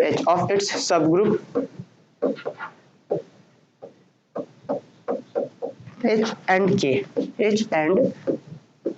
then। अब देखिए यहाँ पे जरा ध्यान से, यहाँ पे पहले ही थ्योरम्स में पहले इतना चीज दे दिया गया है। इसमें क्या बोल दिया गया कि let a group G be an internal direct product of its subgroup H and K, मतलब यहाँ पे जो जी है अपने एच और के सब ग्रुप का इंटरनल है, तो ऑब्वियस है कि एच और के सारे एलिमेंट कम्यूट्स करेंगे, इसके जो एलिमेंट्स लेंगे वो लिख सकते हैं आप, क्योंकि है इंटरनल डायरेक्ट प्रोडक्ट, समझ रहे हैं। तो अब देखिए, अब हमें प्रूफ क्या करना है, नंबर 1 फर्स्ट में प्रूफ करना है कि एच एंड के have only the identity is common, H and के। अच्छा एक बात मुझे बताइए, एच के अंदर एच सब ग्रुप है तो आइडेंटिटी होगा इसके अंदर, सब ग्रुप मतलब अपने आप में ग्रुप है। के भी क्या है, सब ग्रुप है, किसका सब ग्रुप है, जी का, तो के अंदर भी आइडेंटिटीज होगा, तो एच के अंदर भी आइडेंटिटीज है, के अंदर भी आइडेंटिटीज है, और जी तो ग्रुप है उसके अंदर भी आइडेंटिटीज है। तीनों का आइडेंटिटीज अलग अलग होगा कि सेम होगा, इनको बोलने का मौका दीजिए, बताइए सेम होगा कि अलग अलग होगा, जी का अपना जो नंबर है, ठीक है, अब भगवान बताइए क्यों सेम होगा, नहीं हम समझ रहे हैं। अच्छा कि अपना नंबर ला कहाँ से रहा है, इनको बोलने दीजिए, उनको बोलने दीजिए, जी से ही ला रहा है।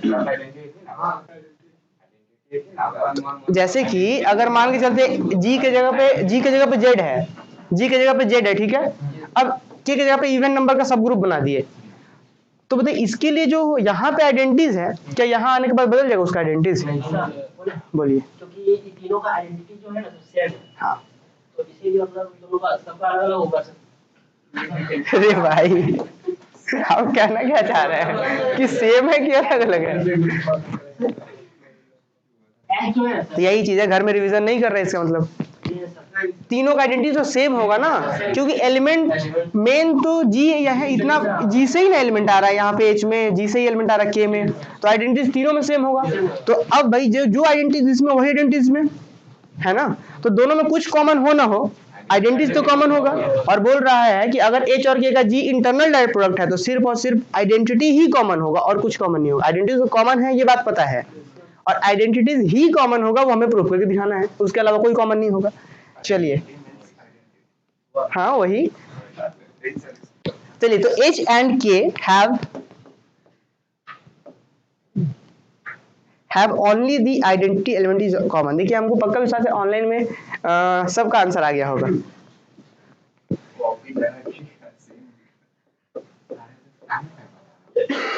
Identity is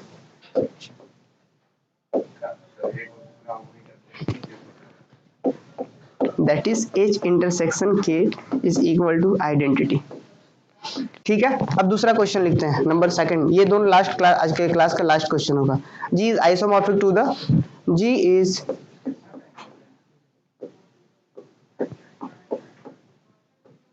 isomorphic to the internal to the external direct product। G is isomorphic to the external direct product of H by K, external direct product of H by K। ठीक है,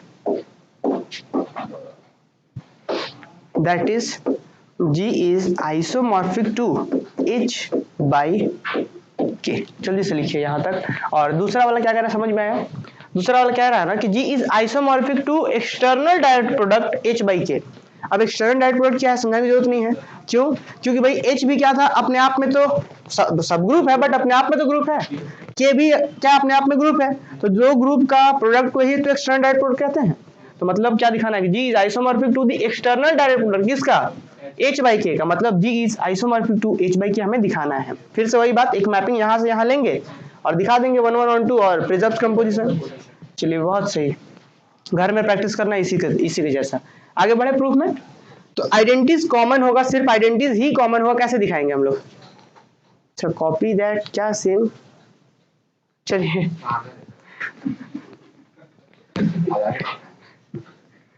नहीं ऐसा नहीं बोल रहे हैं। चलिए यहाँ पे आते हैं प्रूफ में,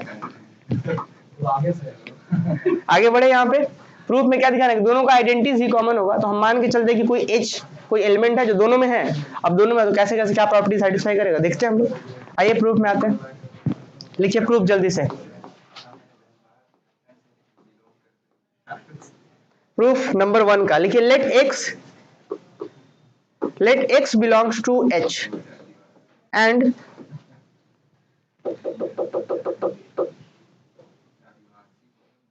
लेट x बिलोंग्स टू क्या क्या था? H था और इंटरसेक्शन में K था, यही ना?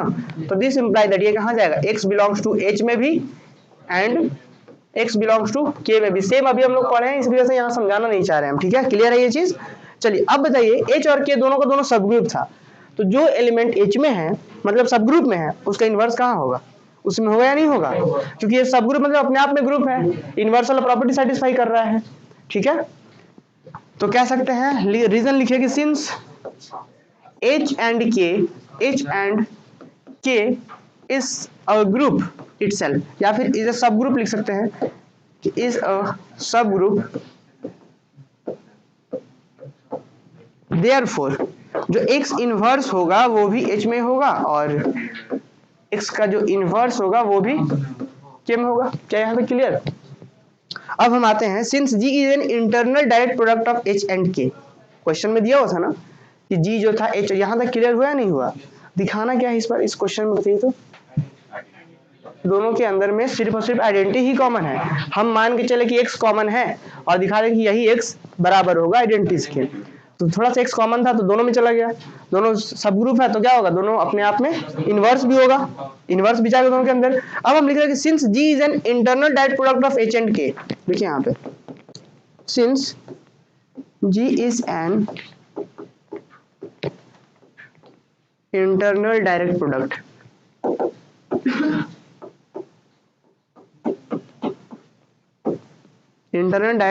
ऑफ H by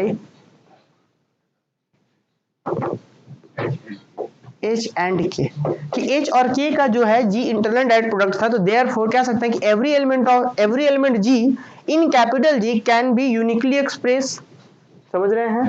तो लिखेंगे देयरफॉर एवरी एलिमेंट G, कहीं पे डाउट होगा तो पूछ लेंगे, therefore every element G belongs to capital G is uniquely expressed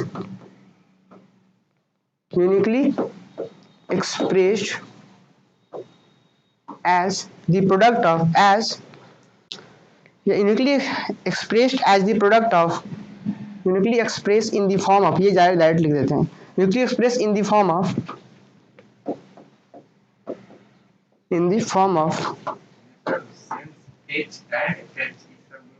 मतलब नहीं समझे? बताइए, सिर्फ सुबह भी देख पा रहे हैं जी बार बार। हाँ,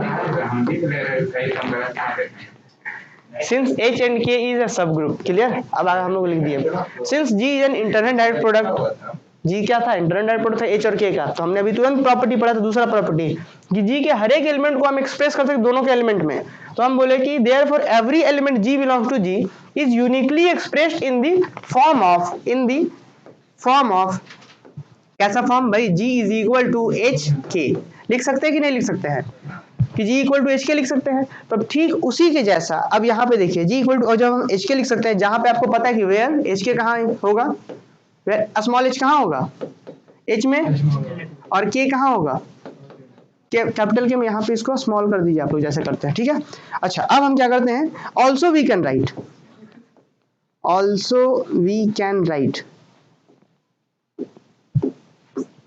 ऑल्सो वी कैन राइट, क्या हम जी को ऐसा लिख सकते हैं बताइए, जी इज इक्वल टू, यहाँ पे क्या था एच के था ना, तो H x inverse x inverse के, क्या ऐसा लिख सकते हैं हम लोग, एक्स का इनवर्स कौन था, खुद ही था, एक्स इनवर्स ही था।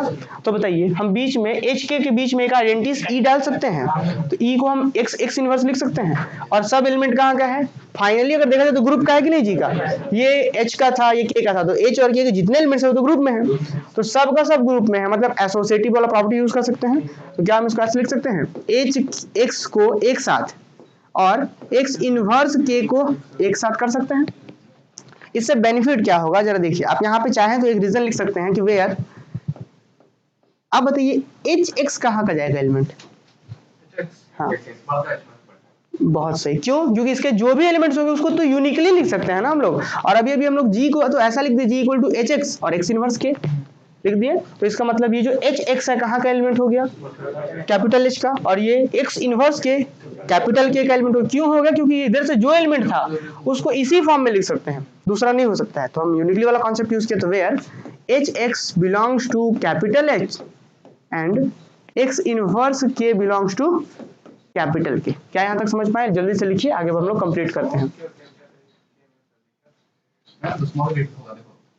हो गया स्मॉल, देखिए, और यहाँ पे भी है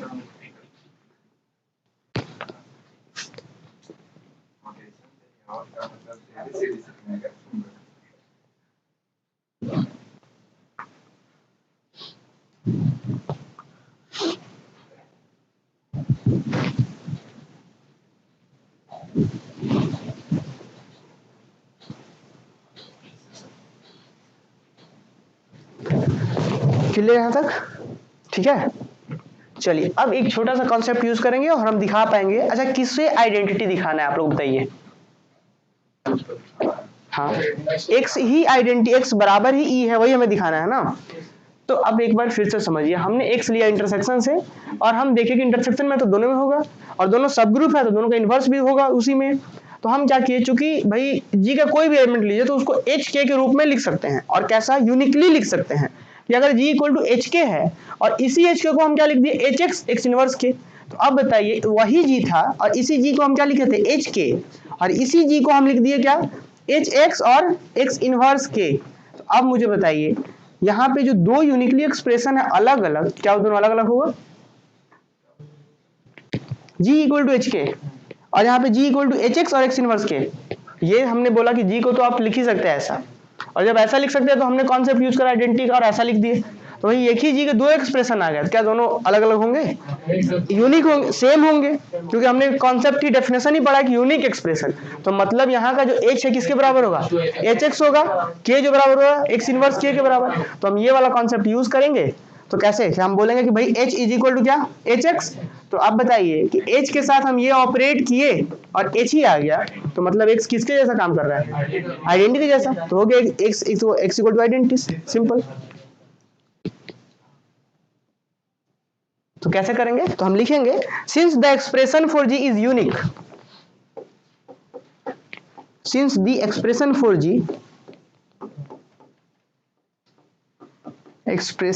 g इज यूनिक, तो चूंकि यूनिक है तो देयरफॉर हम क्या कह सकते हैं, therefore H X equal to H लिखिए, तो दिस इंप्लाई दैट, आप यहाँ पे क्या कर सकते हैं, आप एक चीज कर लीजिए क्या कि H X is equal to क्या कर लीजिए, आप यहाँ पे दैट यूज कर सकते हैं, बट हम क्या एच ई लिख सकते हैं, आइडेंटिटी से एच को ऑपरेट कर दिए कोई फर्क नहीं पड़ता है। अब लेफ्ट कैंसिलेशन लगा दीजिए, क्या होगा x इक्वल टू ई आ गया, कहां से, बाय लेफ्ट कैंसिलेशन, ये लेफ्ट कैंसिलेशन तो याद है कि लेफ्ट लेफ्ट कैंसिल हो गया, लेकिन इसके पीछे भी लॉजिक हम प्रूफ करवाए थे बाय लेफ्ट,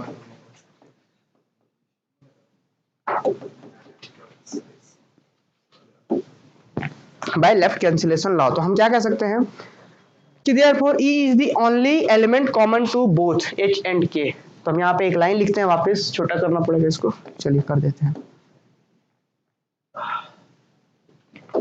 क्या लिखते हैं कि हेंस एच और के के जो इंटरसेक्शन में होगा वो सिर्फ और सिर्फ क्या होगा, आइडेंटिटी ही होगा और कुछ नहीं होगा। अब देख लीजिए हमने कि x माना था और वो x किसके बराबर होगा, e के, तो आइडेंटिटी से कॉमन हो गया। ये थ्योरम समझ में आ गया। तो ऑनलाइन वाले जो भी देख रहे हैं, चलिए वे लोग बताइए।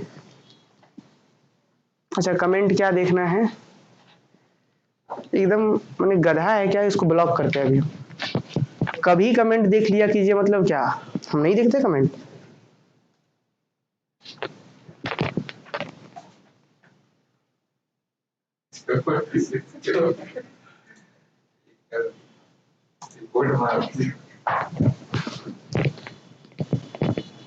और ऐसा थोड़े है कि आप किसी को पैसा दे दिए तो खरीद लिए है, ऐसा नहीं होता है, ठीक है। और तरीका होता है एक बोलने का, ठीक है।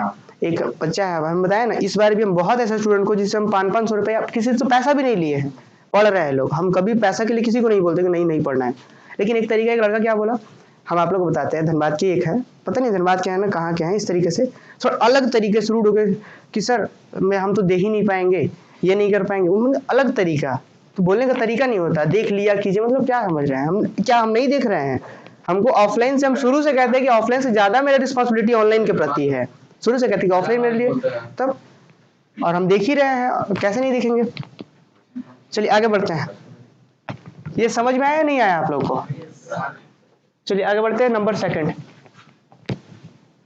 अभी हम कमेंट ही पूछ रहे थे सब लोगों से कि समझ आया कि नहीं आया, तो बताइए। चलिए सेकंड करते हैं, जल्दी से कंप्लीट करते हैं, फिर ऑफ करेंगे हम लोग। लिखिए, चलिए छोटू कह रहे हैं कि एक बार और, तो देख लीजिए यहाँ पे क्या था, एक बार फिर से समझिए क्या था। यहाँ पे हमने क्या करा कि एक एलिमेंट लिया पहले इंटरसेक्शन से, हमें दिखाना था कि इंटरसेक्शन में सिर्फ और सिर्फ आइडेंटिटी ही कॉमन होगा और कोई कॉमन नहीं होगा। तो let X belongs to intersection में मान लिया, और हमें दिखाना था कि इंटरसेक्शन में सिर्फ आइडेंटिटी हो, मतलब हमें इस एक्स को दिखाना कि एक्स बराबर होगा आइडेंटिटीज के और कुछ नहीं। तो क्या हमने लिया, चूंकि एक्स इंटरसेक्शन में तो एक्स दोनों में होगा, ठीक। अब एक्स चूंकि दोनों में, और दोनों क्या सब ग्रुप है, सब ग्रुप है मतलब ग्रुप है, तो इनवर्स भी उसी में होगा। तो जब x h में और x k में भी है, x इनवर्स भी h में होगा और x इनवर्स k में भी होगा। अब आते हैं आगे, यहां तक ठीक है। अब आते हैं कि since g is an internal direct product of h and k, g क्या था, इंटरनल डायरेक्ट प्रोडक्ट था, किसका, h और k का, दोनों का इंटरनल डायरेक्ट प्रोडक्ट था। जब इंटरनल डायरेक्ट प्रोडक्ट है तो क्या कह सकते हैं कि g का आप कोई भी एलिमेंट लेंगे g, तो उसको हम एक एलिमेंट h का दूसरा एलिमेंट k के रूप में एक्सप्रेस कर सकते हैं, ठीक है। चलिए तो क्या लिखा हमने कि therefore every element of G belongs to capital G is uniquely expressed in the form of G equal to HK, कि G का आप कोई भी स्मॉल g लीजिए तो उसको HK के रूप में लिख सकते हैं, जहां पे पहला वाला H से होगा दूसरा वाला K से होगा। तो अब हम जराते हैं कि also we can write, इसी G HK, जो G को हमने HK लिखा था उसको क्या ऐसा लिख सकते हैं या नहीं लिख सकते हैं, G इक्वल टू क्या लिख सकते हैं, HX, X इनवर्स के बीच में है।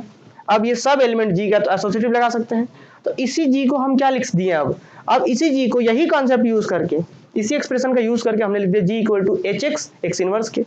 तो भाई G के अब अपने पास दो एक्सप्रेशन आ गए, कौन कौन आ गए, एक हमने G इक्वल टू माना कि HK, तो एक क्या आ गया G इक्वल टू HX और X इनवर्स के, क्लियर। अब बताइए दो एक्सप्रेशन हो गया, तो ये तो यूनिक होना चाहिए था according to definition of internal direct product. तो इसीलिए हमने इंटरनल प्रोडक्ट के डेफिनेशन से ये दोनों आपस में क्या होगा, इक्वल, और ये दोनों भी इक्वल होगा। तो हमें x के बारे में बात करना था, इसीलिए हम x वाला लिए हैं। तो क्या लिए हम, तो देयरफॉर चूंकि एक्सप्रेशन यूनिक होता है तो therefore hx equal to h, हम क्या कर सकते हैं यहाँ पे, इधर आइडेंटिटी ऑपरेट कर दिए, फिर लेफ्ट लेफ्ट कैंसिल हो गया तो x इक्वल टू ही आ गया, तो बाय लेफ्ट कैंसिलेशन लाओ। तो अब देखिए x जो था हमने सिर्फ आइडेंटिटी हो गया। क्या समझ पाए ऑनलाइन, आप बताइए क्या ये क्लियर हुआ? चलिए जल्दी से बताइए क्या ये चीज क्लियर हुआ। चलिए गौतम बताइए क्या ये चीज समझ में आया? अब नहीं, गौतम भी कह रहे थे।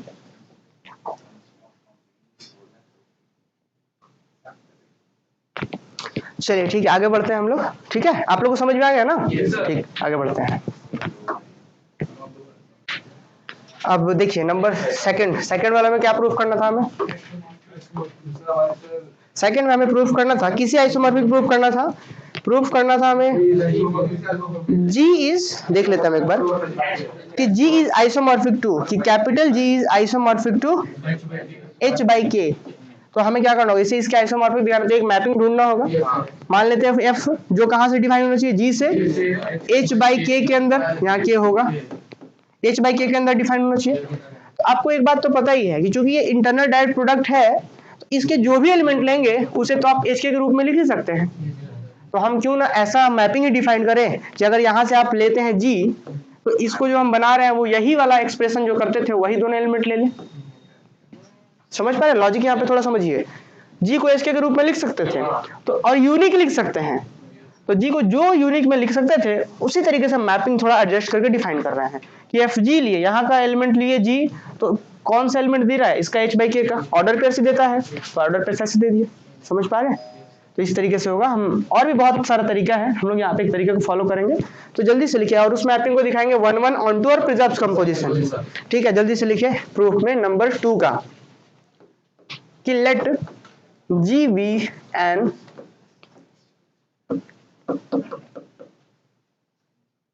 arbitrary element of G, arbitrary element of G, arbitrary element of G, then G को हम क्या लिख सकते हैं, H कॉमा के H इंटू क्या लिख सकते हैं, where H is unique element of H is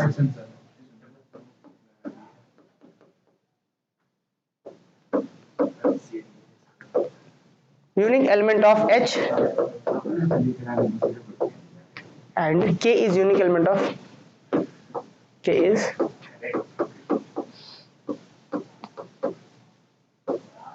unique element of के।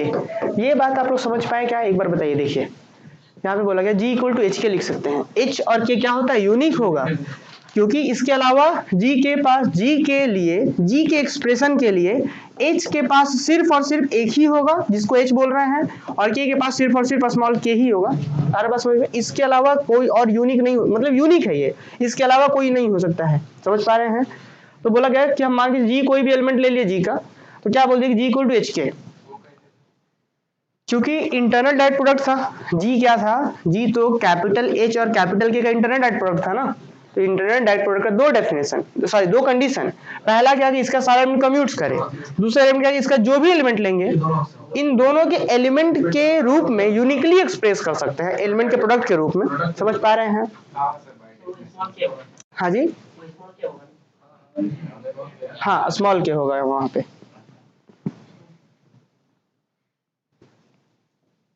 तो यहाँ पे हम क्या लिख देते हैं, स्मॉल के। ठीक है, यहाँ पे तो k इज यूनिक है ना, k इज यूनिक ऑफ, चलिए k is unique element of capital के, क्लियर। अब हम आते हैं, अब इसी के अकॉर्डिंग हम फंक्शन डिफाइन करते हैं। देखिए कंसीडर द फंक्शन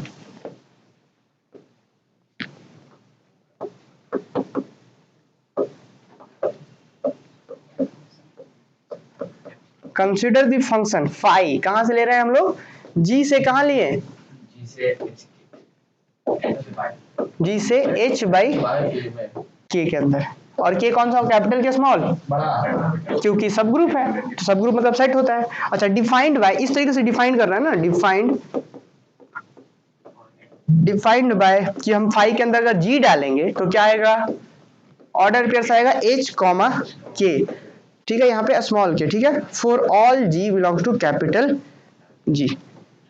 अब यहाँ पे देखिए कुछ बहुत सारा लॉजिक यहाँ पे यूज किया, हम समझाए थे आपको कि ये h और k नॉर्मल नहीं है, फाई जी डाल रहे हैं तो h कैपिटल इससे आ रहा है, k कैपिटल के से आ रहा है, लेकिन एक तरीके एक कॉन्सेप्ट हम पीछे लगा चुके हैं कि g जो है इन दोनों के प्रोडक्ट के रूप में भी लिख सकते हैं, वही वाला दो एलिमेंट ले रहे हैं इधर।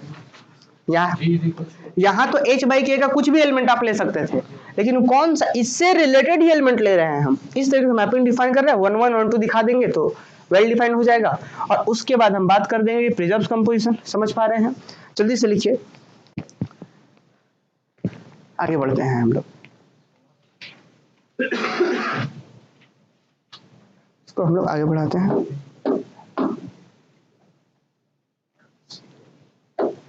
ठीक है, आगे बढ़ते हैं। अब हम क्या लिखेंगे, इसके बाद जरा एक वर्ड लिखा हुआ है कि फाई ऑफ एच के इक्वल टू, नाउ लिखते हैं यहाँ पे नंबर 1, नाउ नंबर 1 क्या, ऑन टू के लिए बात हम करते हैं, एफ फाई इज 1-1, सबसे पहले 1-1 कैसे दिखाएंगे, तो 1 1 के लिए हम लोग क्या करते हैं कि कोई एक एलिमेंट, कोई जैसे कि यहाँ से G लिए और क्या लेते हैं, H ले लेते, कोई दो एलिमेंट G का लीजिए, इमेज सेम तो ऑब्जेक्ट सेम होना चाहिए था। तो देखिए हम क्या लिखेंगे कि लेट G1 बिलोंग्स टू आप कह सकते हैं कि late G1 is equal to, पहले लिख देते हैं हम लोग, क्योंकि भाई जो भी एलिमेंट लेंगे उसका जो प्रोडक्ट होगा उसके रूप में इमेज देगा ना वो। तो G1 इक्वल टू हम मान लेते हैं H1 K1 पहले मान लेते हैं, ठीक है। उसके बाद मान लेते हैं कि एंड जो G2 इज इक्वल टू मानते हैं H2 K2। उसके बाद be any two element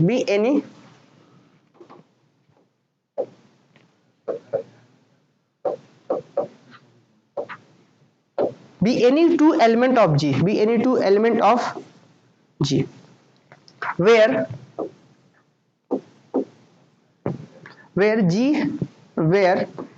H1 H2 कहां से होगा बताइए, H1 H2 कहां से होगा, चलिए ऑनलाइन वाले जो देख रहे हैं बताइए H1 H2 कहां का होगा, एंड K1 K2 जो होगा वो कहां का होगा। ये बात समझ पाए, देखिए क्या बोला गया कि G1 क्या बोले, G1 कहां का मेंबर है, कैपिटल G का। तो G1 इक्वल टू हम एक्सप्रेशन भी लिख दे रहे हैं उसका जो यूनिकली एक्सप्रेस करते थे H1 K1, तो H1 कहां से आएगा, कैपिटल H से ना। अभी हमने इंटरनल डायरेक्ट प्रोडक्ट कहा है, और ये कहां से आएगा, कैपिटल K से। उस तरीके से G2 कहां का हो रहा है, कैपिटल G से आ रहा है G2, तो इसका ये H2 और K2 कहां से है, कैपिटल H और कैपिटल K से। क्लियर ये बात। तो भाई be any two element of G, तो जहां पे H1 H2 जो होगा वो कैपिटल H से आ रहा है, और K1 K2 जो स्मॉल है वो कहां से आ रहा है, कैपिटल K से आ रहा है। अब हमें दिखाना है कि phi of G1 is equal to phi of G2 लेके चलेंगे, इसका ऑब्जेक्ट भी सेम आएगा। चलिए नाउ अच्छा एंड, चूंकि हम लेट शुरू से कर रहे सब मान के चले, तो एंड हम मान के चलते हैं फाई ऑफ G1 बराबर है फाई ऑफ G2 के। हम ये लेके चल रहे हैं और दिखाना है क्या कि G1 is equal to G2, यही ना। चलिए तो कैसे दिखाएंगे आप बताइए, इसका एलिमेंट क्या होता है, इसका वैल्यू क्या होगा।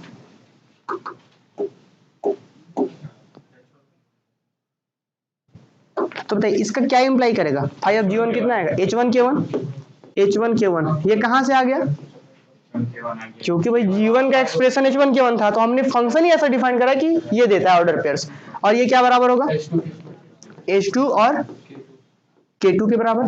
तो अब बताइए जब दो ऑर्डर पेयर्स इक्वल, तो H1 H2 आपस में इक्वल होगा, तो दिस इंप्लाई दैट क्या होगा, H1 जो होगा वो H2 के बराबर होगा फर्स्ट एलिमेंट फर्स्ट के साथ, और K1 जो होगा वो K2 के बराबर होगा, ये दो चीज बराबर आपस में। तो अब जब दोनों आपस में बराबर है तो जरा समझिए H1 की जगह आप क्या लिख सकते हैं, H2, K1 की जगह K2, तो किसका एक्सप्रेशन बन जाएगा, G2 का नहीं बन जाएगा। तो G1 को आप G2 भी तो लिख सकते हैं, कैसे लिख सकते हैं, G1 इज इक्वल टू आप चलना शुरू किए क्या, H1 K1 को क्या लिख दीजिए आप, H2 K2 लिख सकते हैं, और H2 K2 तुरंत किसके बराबर था, तो फाइनली हम कह सकते हैं कि G1 इक्वल टू G2 आ गया। क्लियर, कहाँ डिस्कशन हो रहा है जी। तो हम दिस इंप्लाई दैट कह सकते हैं कि H1 K1 जब इस दोनों के बराबर हो गया, तो फाइनल हम क्या कह सकते हैं, एक लाइन कह सकते हैं क्या कि जो H1 इंटू K1 जो था, ये वाला एक्सप्रेशन जो था किसके बराबर हो गया, ये H2 इंटू K2 के बराबर। और जैसे ये दोनों बराबर होगा तो कह सकते हैं दिस इंप्लाई दैट, हम और छोटा कर देते हैं इसको, पता नहीं दिखेगा या नहीं ऑनलाइन में, दिख जाएगा सब, ठीक है यहाँ तक। अब देखिए H1 इसी को तो क्या रहता है G1, और ये हो गया G2, ये बराबर हो गया, तो हम कह सकते हैं कि 10 फाई इज 1 1। अब ये हो गया 1 1 प्रूफ। अब प्रूफ करना है ऑन टू, और फिर एक लास्ट है प्रिजर्व्स कंपोजिशन, ठीक है। Phi is 1 1 onto. आगे बढ़े हम लोग, यहाँ तो पहले नोट डाउन कीजिए, फाई इज ऑन टू बहुत सिंपल है, लिखिए जल्दी से।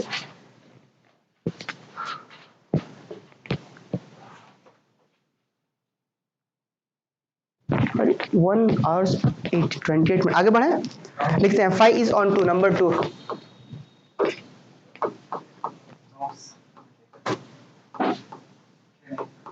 फाई इज ऑन टू छूट गया क्या, बहुत छोटा कि थोड़ा छोटा, तो जल्दी से लिखिए, ठीक।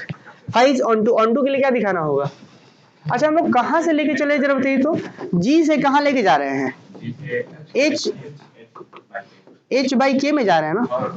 तो अब बताइए इधर जो एलिमेंट होगा प्री इमेज मिलना चाहिए, तो ऑन टू का मतलब यही होता है। तो एक एलिमेंट इधर से लेके दिखाइए, तो आप कौन सा लेंगे, मान के चलते H और K लेके चलते हैं, यही ऑर्डर पेयर्स होगा ना इधर। तो इसके लिए इधर मिलेगा कुछ ना कुछ, कि इन दोनों को जब आपस में प्रोडक्ट करेंगे तो जो एलिमेंट बनेगा जी का, और ये दोनों का एलिमेंट जो प्रोडक्ट करेंगे वो कहीं ना कहीं जी का एलिमेंट बनेगा, क्योंकि इंटरनल डायरेक्ट प्रोडक्ट है।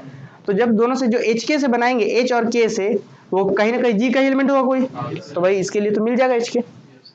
ऑब्वियस सा बात है, एच और के इधर आपने ऑर्डर पेयर्स लिया, और एच भी कहाँ का एलिमेंट, यहीं का, के इसी का है, इसी भी, ये भी इसी का है। तो फाइनली अगर एच के बारे में बात की जाती है तो कहाँ का है, के का। तो दोनों एलिमेंट फाइनली अगर ग्रुप का ही तो एलिमेंट है, तो दोनों का जो प्रोडक्ट होगा एच के कहाँ का, ग्रुप का ही तो होगा। तो देखिए इन कोई भी ऑर्डर पेयर्स लिए उसके करस्पॉन्डिंग में एच के मिल जा रहा है, और ग्रुप का एलिमेंट है, जी के अंदर मिल जा रहा है, तो जो भी ऑर्डर पेयर्स लेंगे उसके लिए प्री इमेज मिल जा रहा है। तो ऑन टू तो हो ही गया, तो कैसे इसको लिखेंगे इसको जरा समझते हैं हम लोग।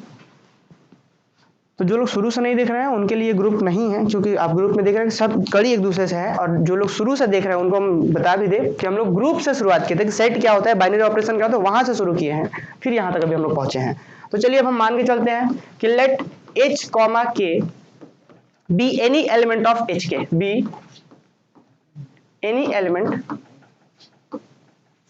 Element of H by K, कि h बाई के का ये कोई भी एलिमेंट है, ठीक है। देन अब बताइए आप, देन आपको बहुत अच्छे से पता है कि जो h और k होगा वो कहाँ जाएगा, देन h बाई के कहाँ जाएगा, g में।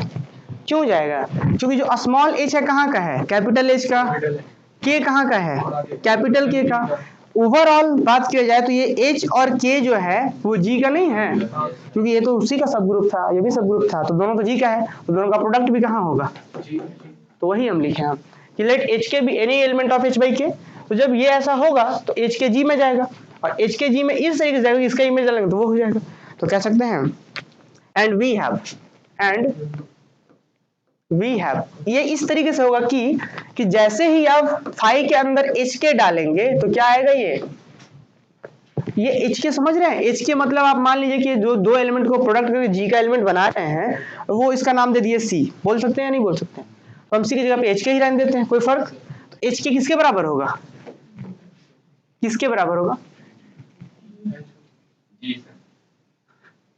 फाई लगा रहे हैं, फाई के अंदर अगर आप जी देते हैं तो किसके बराबर होता है ये, एच कॉमा के तो लेकिन आपको बोलना पड़ता ना कि जी का ये प्रोडक्ट है, तभी तो जी का ये प्रोडक्ट है ना। अभी हमने शुरुआत में याद कीजिए, शुरुआत में हमने यही बोला था, अगर डेफिनेशन याद करें फाई का, तो हमने जी को बोला था सबसे पहले कि एच और के इसका प्रोडक्ट है, ठीक। ये बोला कि जी जो एलिमेंट है जी का वो एच के प्रोडक्ट में लिखा जाता है यूनिक। उसके बाद हम मैपिंग डिफाइन किए कि फाई के अंदर अगर जी देंगे तो क्या आएगा, एच क्या आएगा, और कैसा में, ऑर्डर पेयर्स में, नहीं सब भूल जा रहे हैं जी अगर एच के प्रोडक्ट में था तो हम G phi of G H comma K order pairs में हो रहा था ना। अच्छा, क्या इसी चीज को जो हमने वहां पे डिफाइन करा है उसको हम ऐसा चेंज कर सकते हैं क्या, फाई ऑफ एच के equal to H comma K order pairs में, क्योंकि जी की जगह पे उसका प्रोडक्ट में जो था वही भी तो लिख सकते हैं। तो ठीक उसी के जैसा फाई ऑफ एच के अगर प्रोडक्ट में है तो H comma K order pairs में जाता है, तो क्या आएगा, ये H comma K order pairs में आएगा। क्या बात समझ पा रही है दिनेश, समझ पाए, थोड़ा सा पीछे क्यों रहते हैं क्लास से, ऐसा हमको लग रहा है, नीचे नहीं बोले, क्लास से पीछे बोले। हाँ देखिए यहाँ पे ध्यान दीजिए कि फाई ऑफ एच के इक्वल टू एच कॉमा के, कहाँ से, फाई का डेफिनेशन से ही हो रहा है। तो अब बताइए हमने एच के लिया, उसके लिए प्री इमेज तो एच के मिल जा रहा है, अभी मैंने समझाया भी था आपको।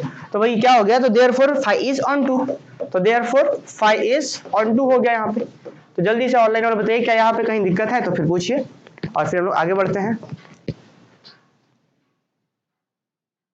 चलिए जल्दी से बताइए क्या ये बात समझ पाए। फिर अब बस एक छोटा सा बचा है, प्रिजर्व कंपोजिशन दिखा देंगे, कंप्लीट थ्योरम्स, ठीक है। इसी में चलिए दिखा देते हैं हम लोग।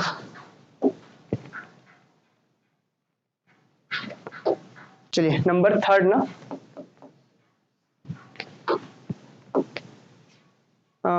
Phi preserves composition, composition in G and H/K इसके अंदर। चलिए तो ये हम शुरुआत करते हैं। ये थर्ड नंबर यहाँ पे ऑन टू था, इसको भी कर दीजिए अंडरलाइन। चलिए अब क्या बात करते हैं, इसके लिए क्या लेना होगा आपको, क्या दिखाना होता है, दो एलिमेंट पे फाई AB पे लगाए और अलग अलग हो जाए। यहाँ पे तो AB पे तो लगेगा नहीं, किस पे लगेगा, G1 G2 पे। G1 क्या होगा, कैपिटल G का मेंबर, G2 भी कैपिटल G का मेंबर। तो हम क्या करते हैं यहाँ पे कि late G equal to H1 K1 मान लिए, ये G1 मान लिए इसको, G1 equal to H1 K1 and G2 equal to H2 K2 be any two element, be any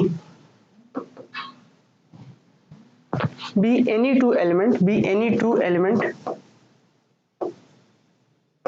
be any two element of G, then तब इस case में क्या होगा बताइए आप लोग।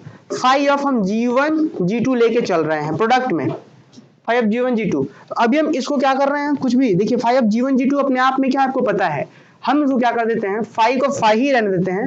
इस G1 की जगह पे क्या लिख सकते हैं, H1 K1 into H2 K2, चूंकि दोनों आपस में मल्टीप्लाई में ही था तो हम लिख दिए G1 की जगह पे उसका वैल्यू और G2 की जगह पे उसका वैल्यू।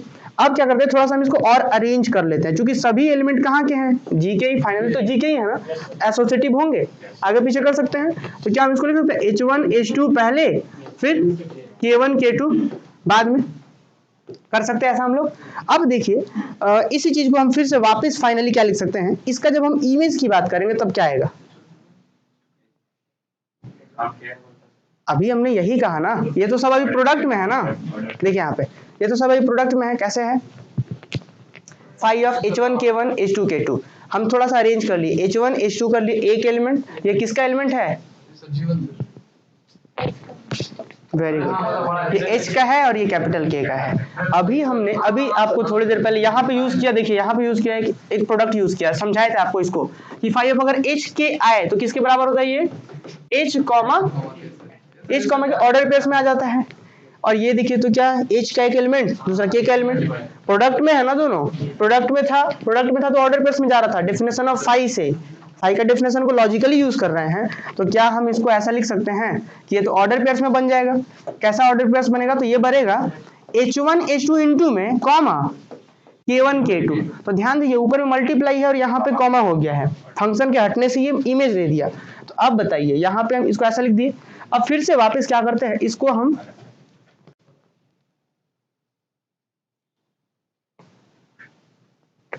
इसको देखिए क्या कर लेंगे, इसको अलग अलग कर सकते हैं ऑर्डर पेयर्स में।